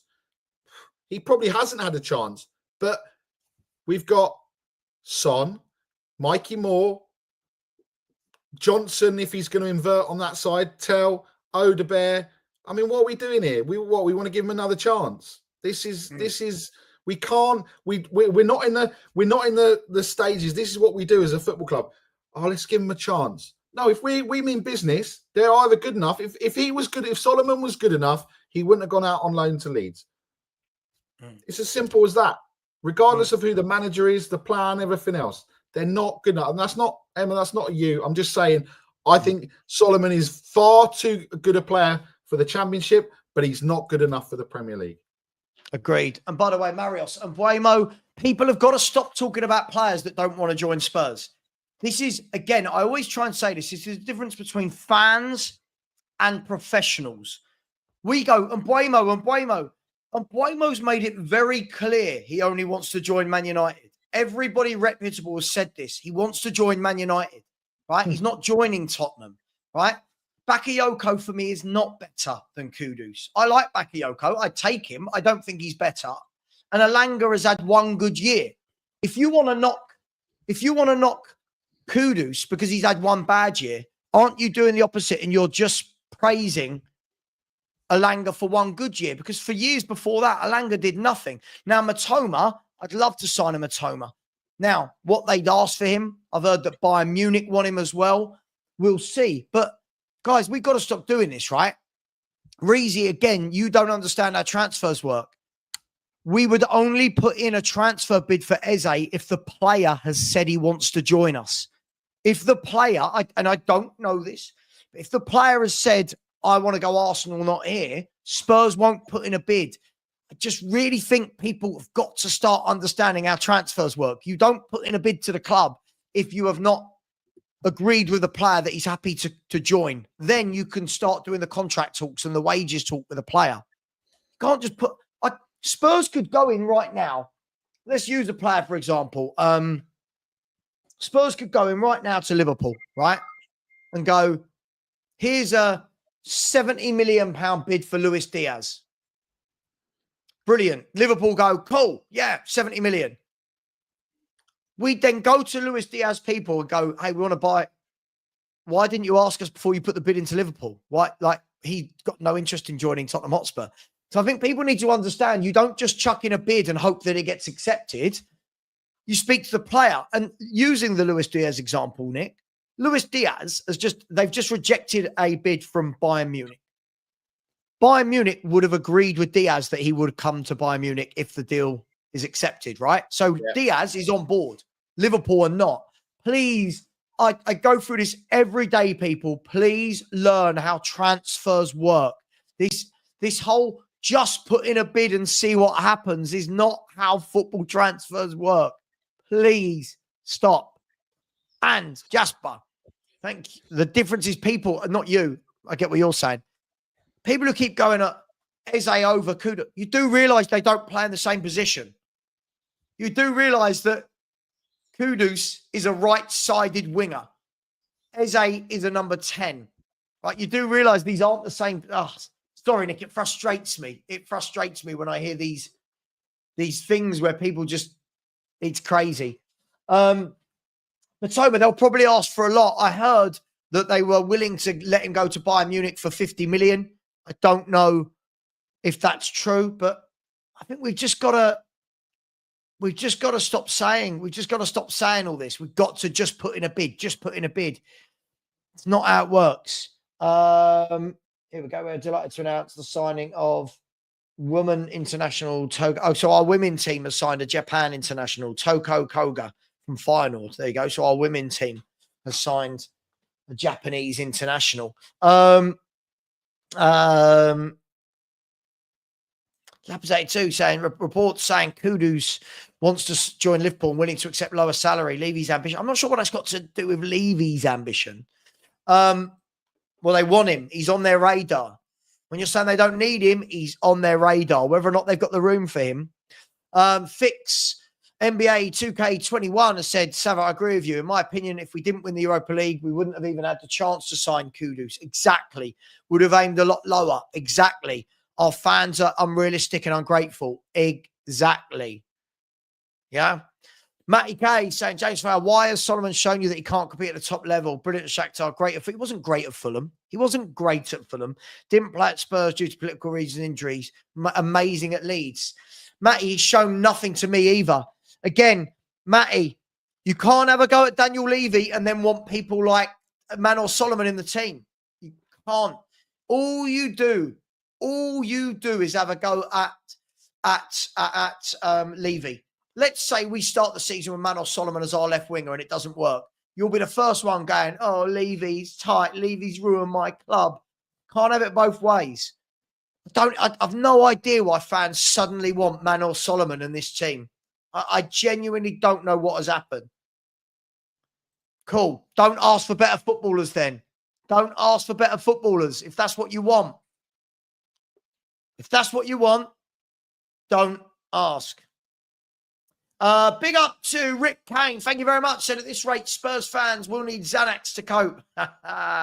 Go on, Spurs. Go on, Spurs. Big up to you, Rick.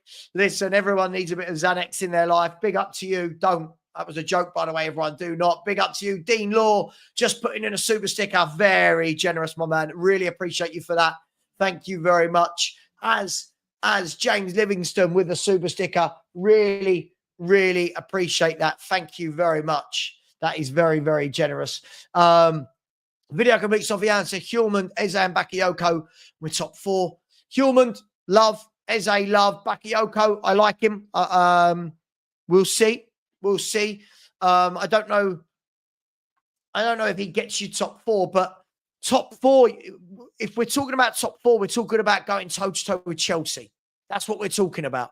We're talking about going toe-to-toe with Chelsea because we're not going toe-to-toe with Liverpool, Arsenal and City. So I think people need to calm down with a top 4 conversation. I think we're being, hang on, who's this? I think we're being a little bit naive with that talk, but thank you for the super chat.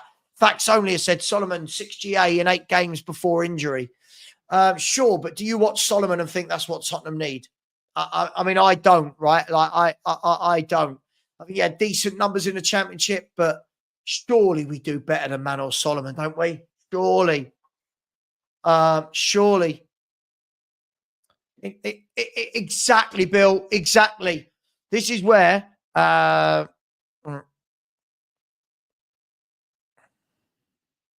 hang on. Oh, I'm about to do some more work with the sun.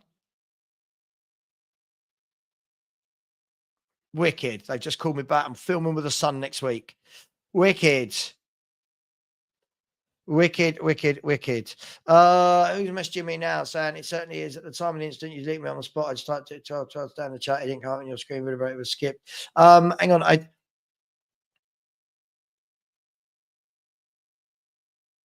Hang on. Let's have a video call and I can show you. Sorry, and I can show you.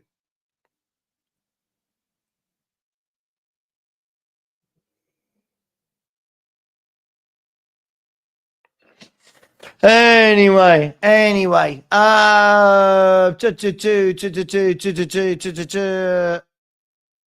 Miss Bunny said Mbuemo was leaving Brentford while Frank was still there. So this Frank Paul. Yeah, listen, I think as I've said, listen, I love viewers. I love YouTube viewers. But the problem you've got, Miss Bunny, is about 90% of football fans don't seem to understand how transfers work. They say what they think is it sounds good. They say what they think just puts Levy in a bad light. They're not engaging on how these transfers actually work. No, you don't go to the selling club. You don't go to the selling club. You go to the player. You go to the player and you will ask if they're interested. If the player's interested, you go to the club. You know, I know, listen, as I said, I know people knock me for it, but I've worked for 2 football clubs. I've seen how this works daily, and it's not what football fans think it is. I've said this a million times. This just put in a bid, at least show that we've put in a bid. It's not how it works. It's so frustrating to hear. It worked like that when we bid for Gallagher before speaking with the player. Okay, how did that work out, Ben? Ben, now think about what you've just said. Conor Gallagher didn't want to join Tottenham. So if I don't believe any bid did go into Conor Gallagher, by the way. But if a bid went in, Gallagher didn't want to join, what happened? No, I don't want to join. You can bid for the player, but if you haven't spoke to them, you're not getting a deal done. Learn how, oh my gosh, honestly, it is infuriating.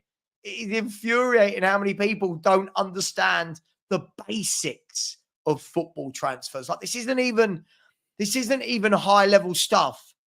People don't realize, even if we put in a bid for Kudus 2 weeks ago, what stops teams like Chelsea and Liverpool doing that? Come on, absolutely. People say, get it done then, and it works. They would have been aligned. They would have been aligned that, by the way, Tottenham have just had a bid accepted. Are you going to bid? Actually, yeah, hang on. We want a bid. Yeah. Boom, boom, boom. Done. People think that all of these secret big transfers happen under the radar. Yeah, and I've just been messaged by someone and said we never put in a bid. I can confirm we never put in a bid for Gallagher. Gallagher's camp made it very clear he didn't want to join Spurs. Gallagher was the Chelsea captain. But Savva, please answer my question. Why hasn't he shown you? I think he's very lightweight. I think that he's a very hit and miss. I think he's an impact sub. I think this guy is an impact sub. I watched him at Fulham. Fulham fans, I know, said that he did some good bits, but in the main was disappointing. I don't know. I don't know what we're doing here, Matty. I don't get this. This is Matty K, obviously, you know, Nick. Matty K, who Daniel Levy's ruined my club. Daniel Levy's cheap. Go and buy better players. Also, Matty K. Oh, but I'd like to see Manor Solomon play on our left wing. Like, what do you do with it, Nick? How do these fans see? I'll call it out.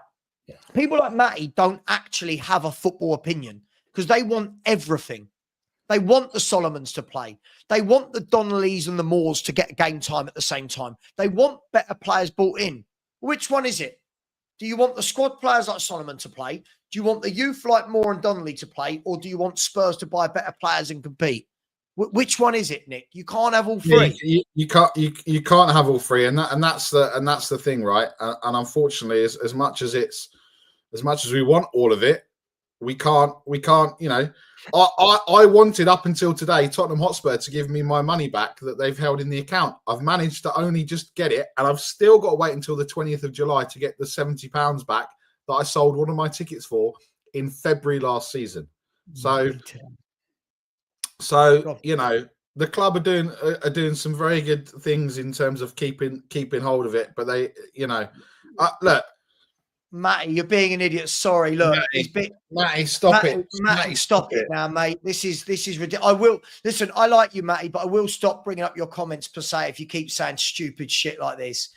I mean, first of all, we can get top 5 this season. It's going to have nothing to do with Gray and Solomon. To get top 5 this season is going to be if we bring in better footballers. Gray and Solomon are going to have nothing to do with it. Stop. Many people, Manny. Many people. Many. I don't understand it. Yeah, I'm doing page 3 for the Sun. That's exactly what they've just messaged me about. It's nothing to do with football. It's all to do with page 3. Archer said, Savva, I watched your debate with a Chelsea fan on the Sun. You were definitely hard done by. I was hard done by. The producer said to me after the show, yeah, I did stitch you up a bit there. I literally turn up. And I didn't know what the subjects were going to be. So we find out the subjects, right? Yep. As they're read and we're live. So they'll go camera rolling. And it's really weird. When you're in that scenario, filming is weird. It's really weird. They'll go, cameras rolling, go. And he'll go, welcome back to Sun Sport. So I've got this Chelsea fan, this Spurs fan. And the question is, Tottenham are better in the transfer market than Chelsea. Go. And I'm like, oh, for fuck's sake, how am I going to win? Like, you know, I'm like, what? Yeah. And I'm sitting there going, oh, well, we're much better because, you know, oil money and blah. Just like, oh, Jesus Christ. And then it was Spurs' academy is more successful than Chelsea's. And I was like, I don't believe these rows you want me to win. Yeah, how can you sit there and say it when you're not even believing it? It's like the sky is blue, is purple. No, it's not, mate. It's blue, but I've got to argue that it's purple. Oh, mate, it's hilarious. But they're a good bunch over there. They're a really good bunch of people, and it's filmed in the same place as Talk Sport.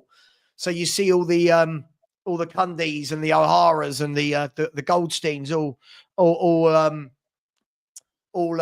running about the studios. And then you get, it's weird though, because you go in for makeup. It's weird.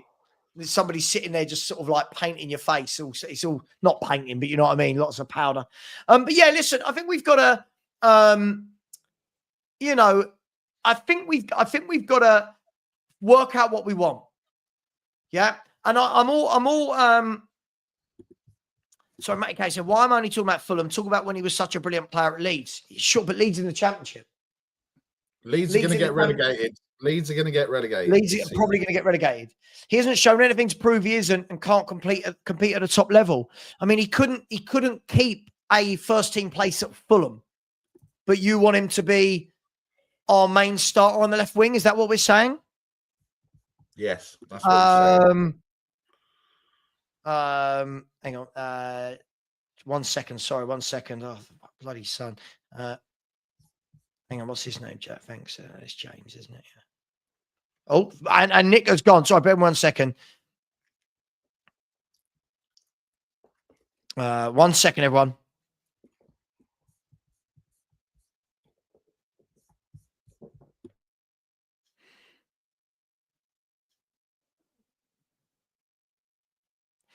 Yeah, but Matty, I'm sorry. I don't know what we're doing here, mate. I genuinely don't know what we're doing.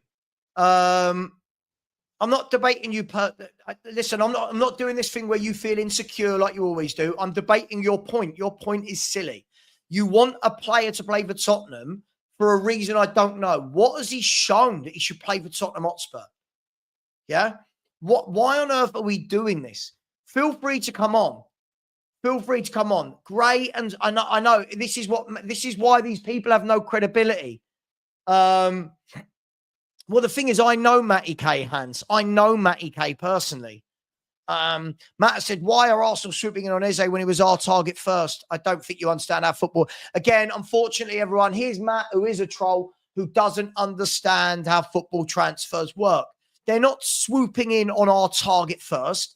You have no idea of knowing what's going on, right? You have to stop with your childish daily rants. It's pathetic. I agree. Sell him. Sell him. Get money in. I don't know what this means. As you say, Frank, as a coach, let him coach. I don't know what this means, but okay. If Solomon can stay fit, I wouldn't turn my nose up for him being a squad player, have him in the domestic cup runs. Okay, we've got to stop wanting to sign better players then. How does he get game time? Look at all the players we've got. It's on the Sun Sport YouTube channel. I'll post the link before we go. It's crazy. It's absolutely crazy. Honestly, I've never known such a silly fan base that just say so many silly things. So many silly things.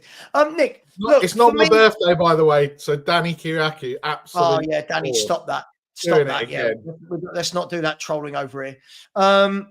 Look, I don't understand. I'll be honest, mate. I just want to see better footballers. I think we've got all these sentimental people. I want Solomon. I want Gray. I want to see Brian Hill given a chance. I want Ben Davis given another year. I want this.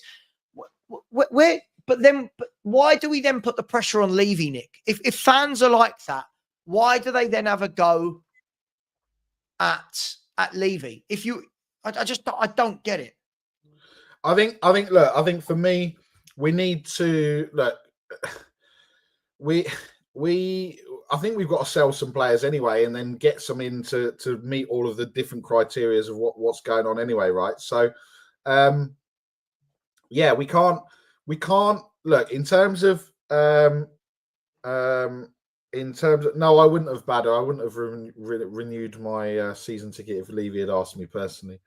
It goes to show that, but we cannot say we want players like Solomon, Gray, Tells, and everything else, and then go, oh, we want Eze's, we want this, we want that, we want. It doesn't work. It's two sides of a coin there. We're not signing loads of players. We're not. I don't know what we want. I don't know who we want. I don't know what the plan is. I just think we're just an absolute mess. Leeds want Solomon, and from what Bill said, 20 million. But they can't. They don't want to pay. They don't want to pay 20 million, so he can't be that good. They don't want even. Matty, stop. Tell is not a punt. Tell is rubbish. He's not good enough. He might be good in 5 years' time, but not for what we need now. It's crazy, mate. And Matty, you'll be sat there at the protest saying that you want Levy out. yet you're gassing up. Oh, Tell's fine. Keep Solomon. Keep Archie Gray. You're an absolute hypocrite. Absolute hypocrite. I think that they want Solomon because he's from their country and their religion, and I know that may upset a few people, but unfortunately, if we're judging him by his football ability, people are saying about watch him at Fulham. My second team is like my granddad passed away, and he was a massive Fulham / Tottenham fan, so it was always we watched both. He had a good run of about 8 games where he looked okay. The rest of the time, he was absolutely awful. Awful. It was like having Brennan Johnson on the wing. Just kept running into his man and it did nothing. So then he had a spell of about, I think it was about 8 games where he got like 10 goals into back to back to back. Other than that moment, he did nothing. Nothing. So then he goes to Leeds, which is probably his level. There are some players for me that are kind of too good for the Championship, not good enough for the Premiership. Timo Pukki from Norwich, that unbelievable Championship, rubbish Premiership. He fits into the same bracket. No, I agree, but I just agree with what frankly Spurs is saying. If you want him to stay, why bother demanding leaving to change? He is the antithesis of, I can't never say that word, right? Of what everyone protests against. We don't want cheap signings. We don't want players that aren't good enough. But then we've got one and people are going, oh, I think he should be given a go. Cool. Let me throw out a hypothetical. So you've got Manor Solomon who starts on the left wing and Spurs aren't winning games, right? What will happen immediately? It will be Daniel Levy's fault. He's not strengthened the squad. Can't believe this, right? I'm sorry. This is just nonsensical. Make up your minds. What do you want? What do people want? I'm gonna say this now, and it's going to cause the meltdown of all meltdowns. Tottenham are going to sign Dominic Calvert-Lewin. That's who we're signing. I don't That's think we will. The player that we're signing. No. I don't think the club are that silly. By the way, just to put this in perspective, Burnley, it's just been announced that Burnley have just signed a France under-21 international winger, right, from Lazio for 12 million. Burnley should be doing that, and they have. That's what Spurs are doing. That's what we're asking Spurs to do. This is Burnley. They just got promoted from the Premier League. We've done that with Tell, right? We've done that with Odeberg. Yeah. We've done it with Yang. This is the levels. This is the levels we're at. But people want this. People want this, right? I just don't get it.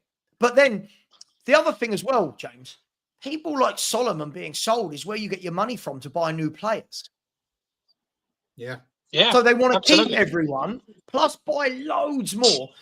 We've got Yang, Moore, Hill, Solomon, Son, Tell. Like, how many? Yeah, absolutely. Well, for me, this is what I was saying to you guys the other day. For me, say Solomon's 20 million, say Basuma's 20 million, say Son is 30 million. So they're sort of between sort of 60, 70 million. I would go with that money and buy Polinia and Douglas Luiz. That is how a big club moves. And they get both of them in. You've now reinforced the whole midfield. Now you're solid. You only need a couple of wingers and you're good to go.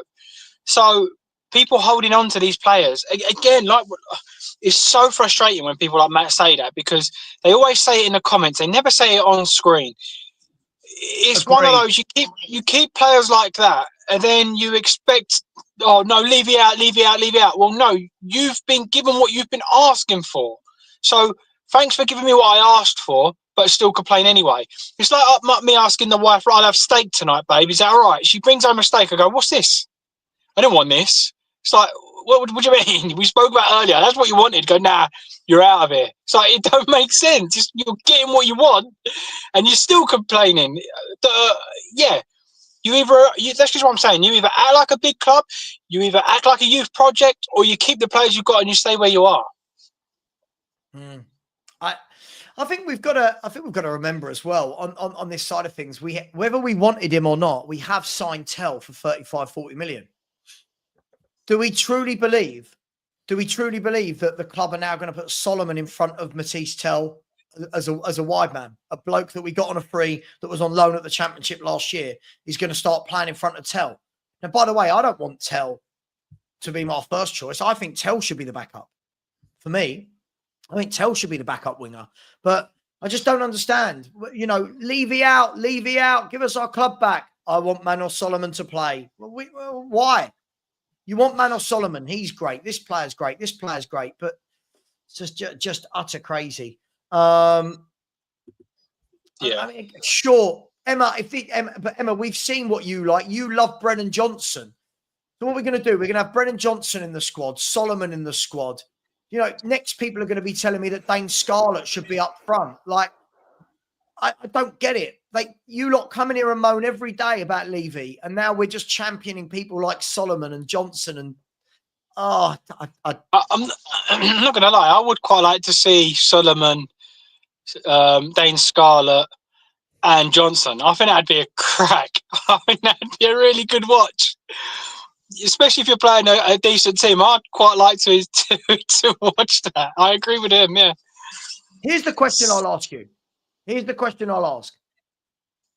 Does Solomon play for Villa, Newcastle, City, Arsenal, Chelsea, United, Liverpool? No. He don't get in any of their squads, right? We want him in our squad. What we're saying is we don't want to be at that level. Can't have players like that. I'm looking at his career, by the way. I mean, let's talk about this player who's being gassed up, shall we? He was brilliant at Fulham, right? He played 19 games in the league, got 4 goals, right? 3 of which was him coming off the bench. So 4 goals, 3 of those goals were him coming off the bench. Last year, he got 10 goals in the Championship, 13 assists, good return, 23 goal contributions from 39, Championship. Before that, at Shakhtar, right? It was okay, got 4 in 16 in the season before he joined Tottenham. I'll tell you what I have noticed. In all his career, this man's never fit. This man's never fit as well. He's only had 2 seasons where he's played over more than 20 games in a season. Wow. Maybe that's why they want him. He's a Spurs type player. Let's get him in that starting lineup. 3 weeks in, the rest of the season out. I agree. It's madness. I'm sorry. People that want Solomon in our games, Champions League, when he played in the Champions League for Shakhtar, 8 games, no goals, no assists. So I would get it if people were arguing from a point of view where you went, "Oh my God, look how brilliant he was." But I've not seen anything, and I can't believe he's taken up so much of the time. But this is mad. This is mad. It's just crazy. Yeah. It is crazy. It is. You pick what you want, man. If you want Solomon, then I don't want to hear anything. Just shut up and be quiet in the comments. Say nothing. If you want Solomon, we play Solomon and finish 15th. Like you said, leave it out. He never backs the manager. He never does X, Y, Z. Well, no, you wanted this. You've got this. Yeah, it's mind blowing for me. It really, really is. I don't understand how people work, and yet they'll be the first ones to say Kudus isn't very good. Yeah, I absolutely. Kudus isn't a needle mover, but we'd love to see Manor Solomon given more game time.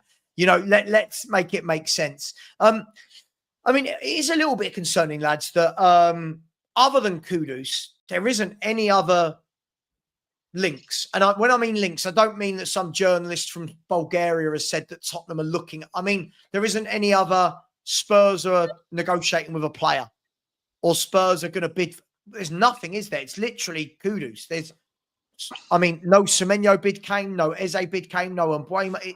There's nothing. And even fairness with Kudus, all I've heard is he would accept personal terms. I haven't heard anything else other than he would accept personal terms. I haven't heard I think I saw one thing about £50 million bid going in like a week ago. But other than that, I've heard nothing. I've really heard nothing, even with Kudus. No, agreed. Ben, by Savva's logic, why is Douglas Luiz coming to Spurs? How do you know Spurs hasn't spoken to the players representative? I don't know. I haven't seen anyone say that we've talked. Listen, Douglas Luiz is another name. By the way, I'd love Douglas Luiz in the Spurs midfield. Douglas Luiz is a name that us, James, as fans, we talk about. Have you seen one link anywhere saying that Spurs have approached his representatives, spoke to the players? Ben, you don't understand how transfers work. I don't know if Spurs have approached his representatives. They might have, and you know what they might have got? They might have got the old Spanish archer and got the elbow. Ben, I'm going to let you into a little secret that isn't a secret. Every day, players' agents receive multiple phone calls, right? Hey, it's so-and-so. We don't. Most of the time, they're told no. Most of the time, they're told no. Now, if a player is available, the agent will take it back to the player, go, hey, we're not getting game time here at Juve, using Luis as the example. You interested in going to Tottenham? Yeah, I'll be interested. Cool. Listen, guys, Douglas is interested. Here's what he'd probably want on wages somewhere between, but we can sort that out at a later date. Go and make your bid to, by the way, it's not quite that simple, but go and make your bid to Juve. We'd make the bid to Juve. Now you've got a transfer in the making. But I don't understand how people like you don't get that. I don't know what you think happened. Also, with that, Douglas Luiz has been offered out more times than I can remember. United, do you want Douglas Luiz and Vlahovic for Sancho? Do you want Douglas Luiz XYZ? So it's not like they're not trying to get rid of him. He ain't played much. So for me, I think if he knew Tottenham was interested, it'd be a good move for him and us, because I think he would guarantee first 11. So he's got these minutes that he's probably after. He's going to get the money that he's probably after. Yeah, so for me, I think you would know with something like that when you're kind of interested. I think you would know. Yeah, I just think that's all just nonsense. No, of course. But by the way, as I said, I'd love Douglas Luiz. I'd love to see today Romano or Ornstein say Spurs have held talks with Luis's representatives. Now, by the way, when you see that Fabrizio Romano says things and Ornstein say things like Arsenal have held talks with Arsenal, it doesn't mean it was today, by the way. It doesn't mean it was this second. Could have been days ago and they're just finding out. I just think that we've got to, I just think, hang on. Solomon gets into all those squads as backups. Which squads does he get into? I don't think he... Sorry. Solomon gets in at Man City, Liverpool, Arsenal, Chelsea. Sorry. Okay, let's have a look. I'll tell you what, I won't even do the big three, James. I won't even do Liverpool, City, Arsenal. Here you go, if you remember this. So Solomon gets in above Neto, Madueke, Bino Gittins, Felix, Sterling and Mudryk. I don't think he does, mate. I would say he's better than Mudryk. I would say he's on par. I would say Mudryk, Sterling, and him are probably all in the same bracket. I'd say they're all crap. Sterling's miles better than. He used to be. For me now, I think he's so. Arsenal last year, he was just falling over his own feet. So that's. But okay, so he's third choice at Chelsea. That's what we want in our first team. And that's a debate. If you want Sterling or him, that's a debate. So debatable that he's third choice at Chelsea, and we want that guy to start in our first team so we could get Champions League next season and push on. Nice. As I've said, James, the thing is, they're the very same people that want to protest to get Daniel Levy out. It's crazy. It's crazy. Levy, spend money. Okay, cool. I will, but I need to sell some of these players. No. Don't sell these players. We'd like to see them. Cool. All right, I'll tell you what I'll do then. I'll sell the likes of Donnelly more. No.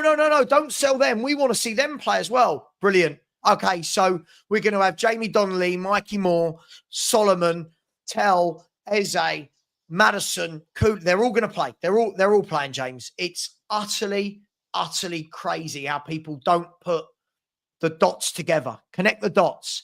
You've got another aspect is Manor Solomon takes up a foreign spot in the squad, doesn't he? Yeah. If he's registered, he's a foreign player in the squad, which means you can't get another foreign player over him.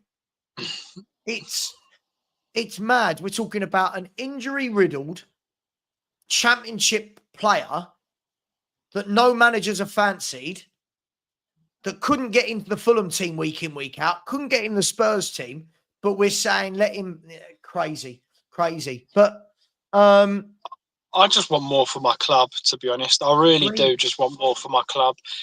Listen, we can all have an opinion. I could say, look, Kudus not very good. I prefer Eze. That's like a conversation. That's a debate. That's what I would say is a good footballing chat that you'd have down the pub. You know, Eze or Kudus or whatever, whoever it may be.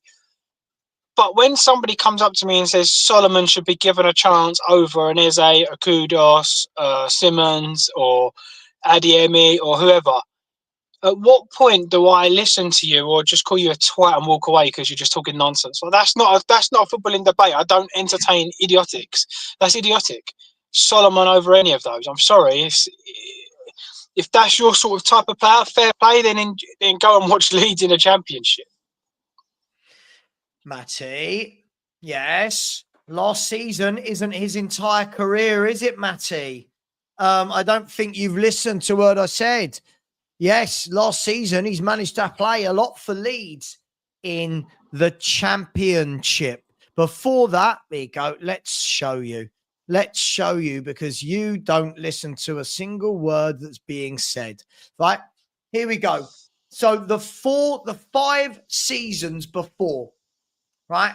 He managed 6 games last season, 23 games the year before, 24 games the year before, 35 before that, 26 before that, 16 before that, 18 before that.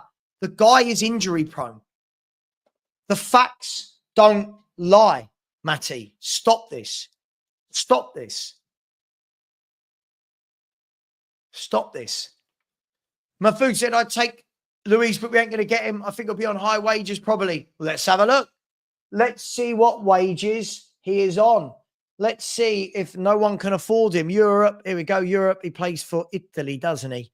There we go. Europe. Oh, hang on. Where's Italy? Italy. Here we go. Serie A. Salaries. Let's go to Juventus and let's see what Douglas Luiz is on. Douglas Luiz is on 160,000 euros, which is 160,000 euros in pound sterling. He's on 137k. Yes, Tottenham can afford Douglas Luiz. But yeah, I think he might do. But Villa do have a lot of midfielders, don't they? Villa do have a lot of midfielders.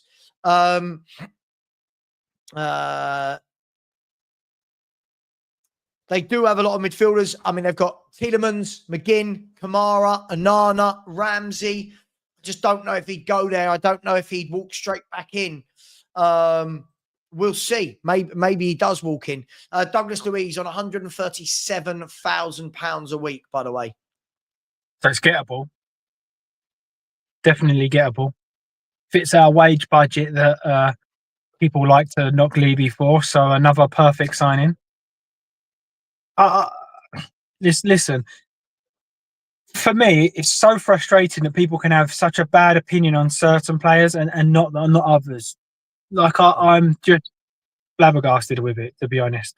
For me, Frank moves the needle over Ange a lot. I think we become a top half team again. We're not in the Europa League. Otherwise, I'd say again he could have a good chance of winning that, but we're not in that. Unfortunately, we're now in the Champions League. I think Kudus over Brennan Johnson is levels, absolutely levels. Massive levels. I think Tell or Solomon, I would rather play Tell, to be brutally honest, but neither of them are good enough. If I'm being brutally honest, neither of them are good enough. We need to bring in another top quality player, Simmons, Aneze, Adiemi. There's loads. Yeah, any of those. But we can't be kind of bashing the club for not signing those kind of players and then be saying, yeah, well, I wanted Solomon to have a go. And if he flops or gets injured straight away, then he'll be going, well, he was left short, or, oh, no, Frank's fault. It don't make sense. It really don't make sense. Yeah. No. You know, Solomon is better than that scrub Madueke. I'd rather, listen, I don't want either of them. I'd rather Madueke. I haven't seen anything in Solomon. I'll be honest. I don't know where people have. I'm not saying Sterling's Mahfouz. Listen, I'm not saying Sterling's not finished. I don't rate these players, any of them. I'm not the one, mate. I'm not the one pining for these players. I'm not pining for these players. You guys can argue all day long, all of these poor players, who's better than who. I don't want any of these players at my football club. I'm told that we want Levy out. We want to march. We want better players, right? And yet at the same time, we're asking for very average players to be part of our squad. You can't have it both ways. That's what I was saying. It's not even a pub chat. It's absolute nonsense. Like, you're comparing people there that you're saying's finished, and yet we want to bring somebody that's comparable to him into our squad. It don't make sense. It really don't make sense. He's rubbish. Like, people saying, "Oh, you want Tell over Solomon?" I don't want any of them. Any of them. Exactly. If I had to pick playing their stupid games, or who would I pick? I'd probably pick Tell just because he's younger and his potential. Solomon's always injured and he ain't young anymore. So, but that's nothing to do with ability. It is literally picking. I don't know. I don't know. But Mahfouz, listen to what you're saying, right? If you sign the players you've mentioned, they are, other than Eze, they are foreign players that go in and take a foreign spot, right? They are players that need game time. Where do you think your guy, Manor Solomon, is getting game time? That's the most brain dead thing ever. Okay, so we're keeping Solomon and buying Eze for Solomon to not play. Is that what we're doing? Matty, please, please stop. Listen to what I said. Yeah. And he said he's not played over 20 games in a season. Listen to what oh my. It is such hard work. It's such a, by the way, this is Matty, who 1 minute I love Ange, next minute I hate Ange. 1 minute I love Romero, next minute I hate Romero. Like, you know, when your opinions go like that every day, it's hard to take them seriously. I try and give him the benefit of the doubt, but I can't. He's just a very silly person. I use Copology. I then back it up, though. There's a couple of other sites just to double check. They're always in and around the same sort of thing. It is what it is. Morgan Rogers. Morgan, a top player. Morgan Rogers. Yeah, they've got Morgan Rogers. I can't see Luis going back to Villa. Listen, I'd love him. I'd love him. But listen, there are other players as well that I'd like. Luciana said, "Hello, Savva, you often talk about signings that excite you. I believe you put Madders in that category. How do you think signing Kudus would make you feel?" I think Kudus would excite me. Kudus is a player that gets the ball and does things that other players in our squad can't do. He's got pace, power, strength, trickery. He gets you off your seat. He gets you up the pitch. He drives you up there. He's got the best take-on ratio in the Premier League. For me, it would excite me. So that's how he'd make me feel. Absolutely. Where are we? Let's have a little look and see before we wrap up in about 10 minutes. I'm going to wrap up at 1 p.m. Elliot said, can you say, hand on heart, Levy's ambition of winning the league and Champions League will be matched? No, but we know that. I do think that everyone, James, what he said the other week, I think everyone's taking it so binary.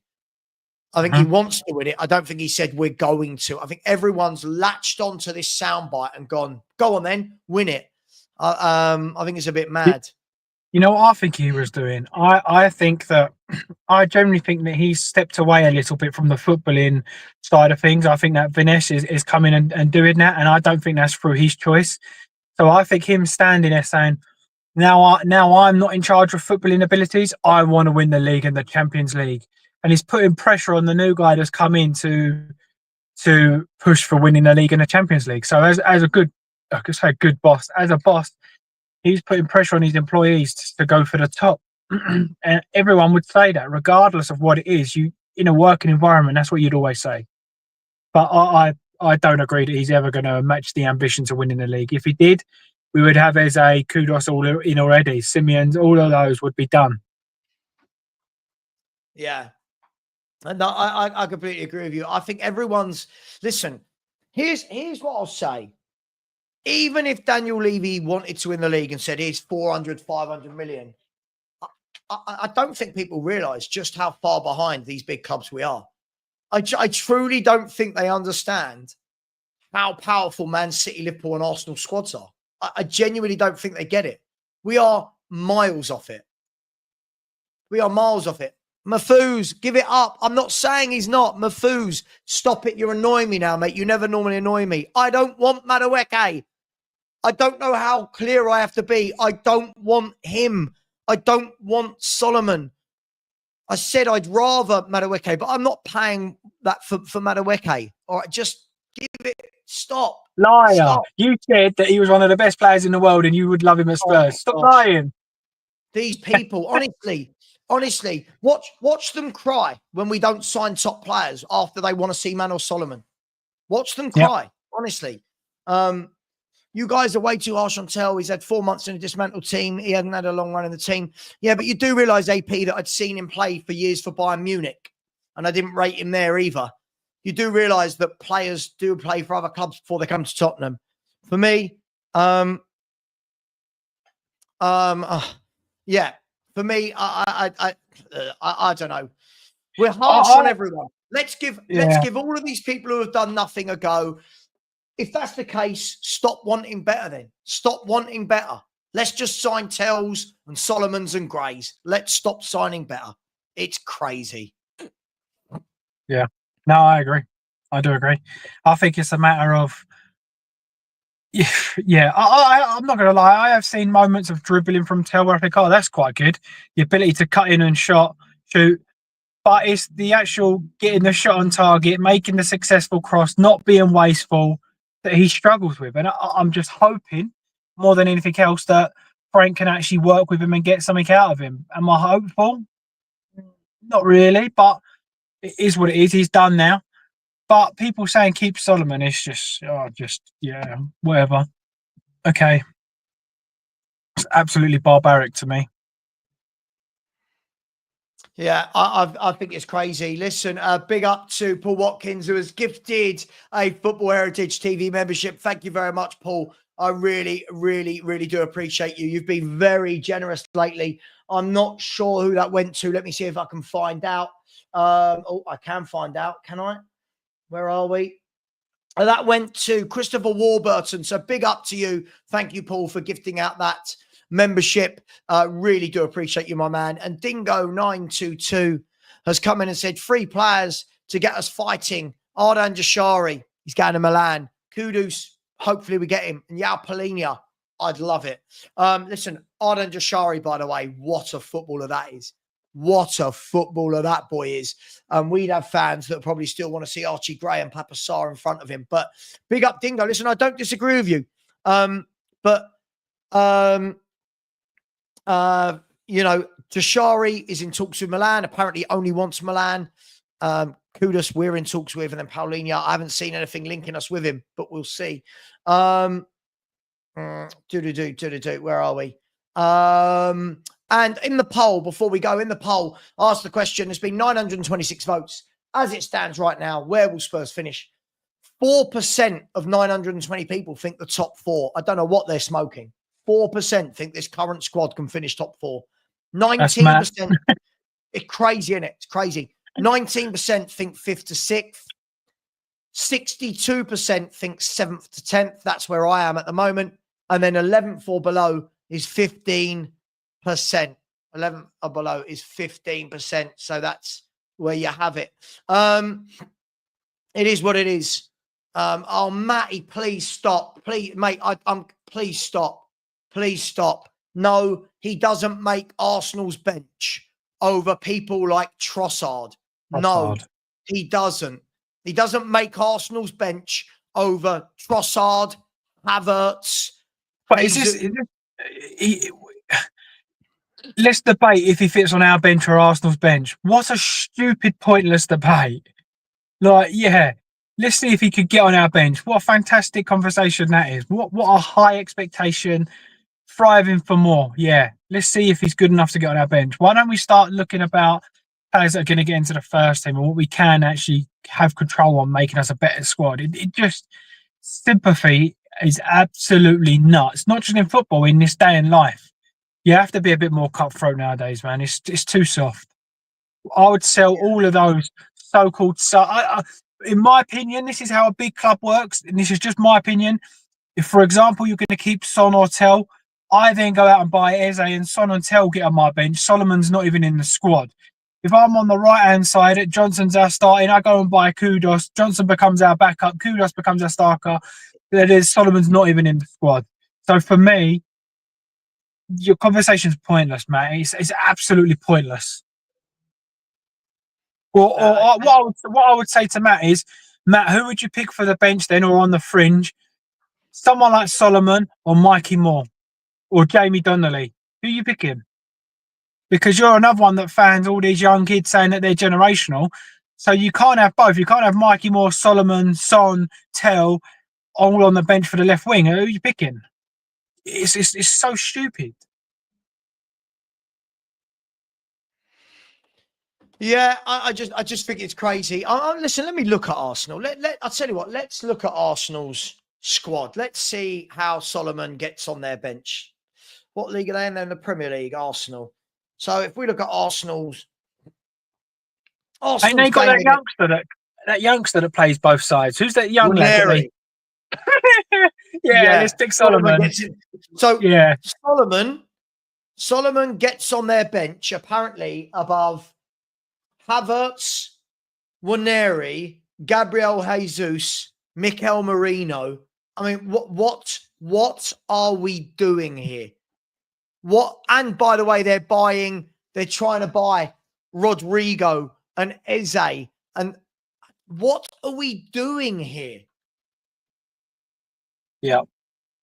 The most stupid debate ever known. It's madness. I've never ever. Listen, these people crack me up. Honestly, I feel like I might change my age limit to 18 on this chat to stop silly comment. It is the ramblings of a child. It is the ramblings. Imagine if I said to Arsenal fans right now, you want Solomon on your bench? Ain't they looking to buy Madueke and put him on their bench as well as Trossard? You know what I mean? It's utterly mad. So in their last game they played, so when they played Newcastle, they played Saka, Trossard, and Martinelli up top, which meant that Havertz, Mikel Merino, Jesus, and Waneri were all on the bench. And you think Solomon gets in above any single one of them? That is utterly the dumbest thing I've ever heard. I'm going to leave the show on that.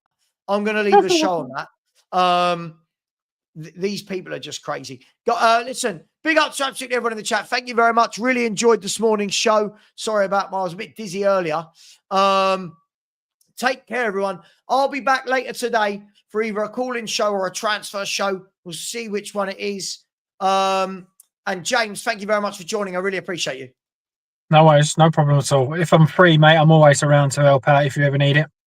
No, I appreciate that. Thank you very much. Take care. And as always, Levy out, Enoch out, Solomon out, Matty K out. And come on, you Spurs.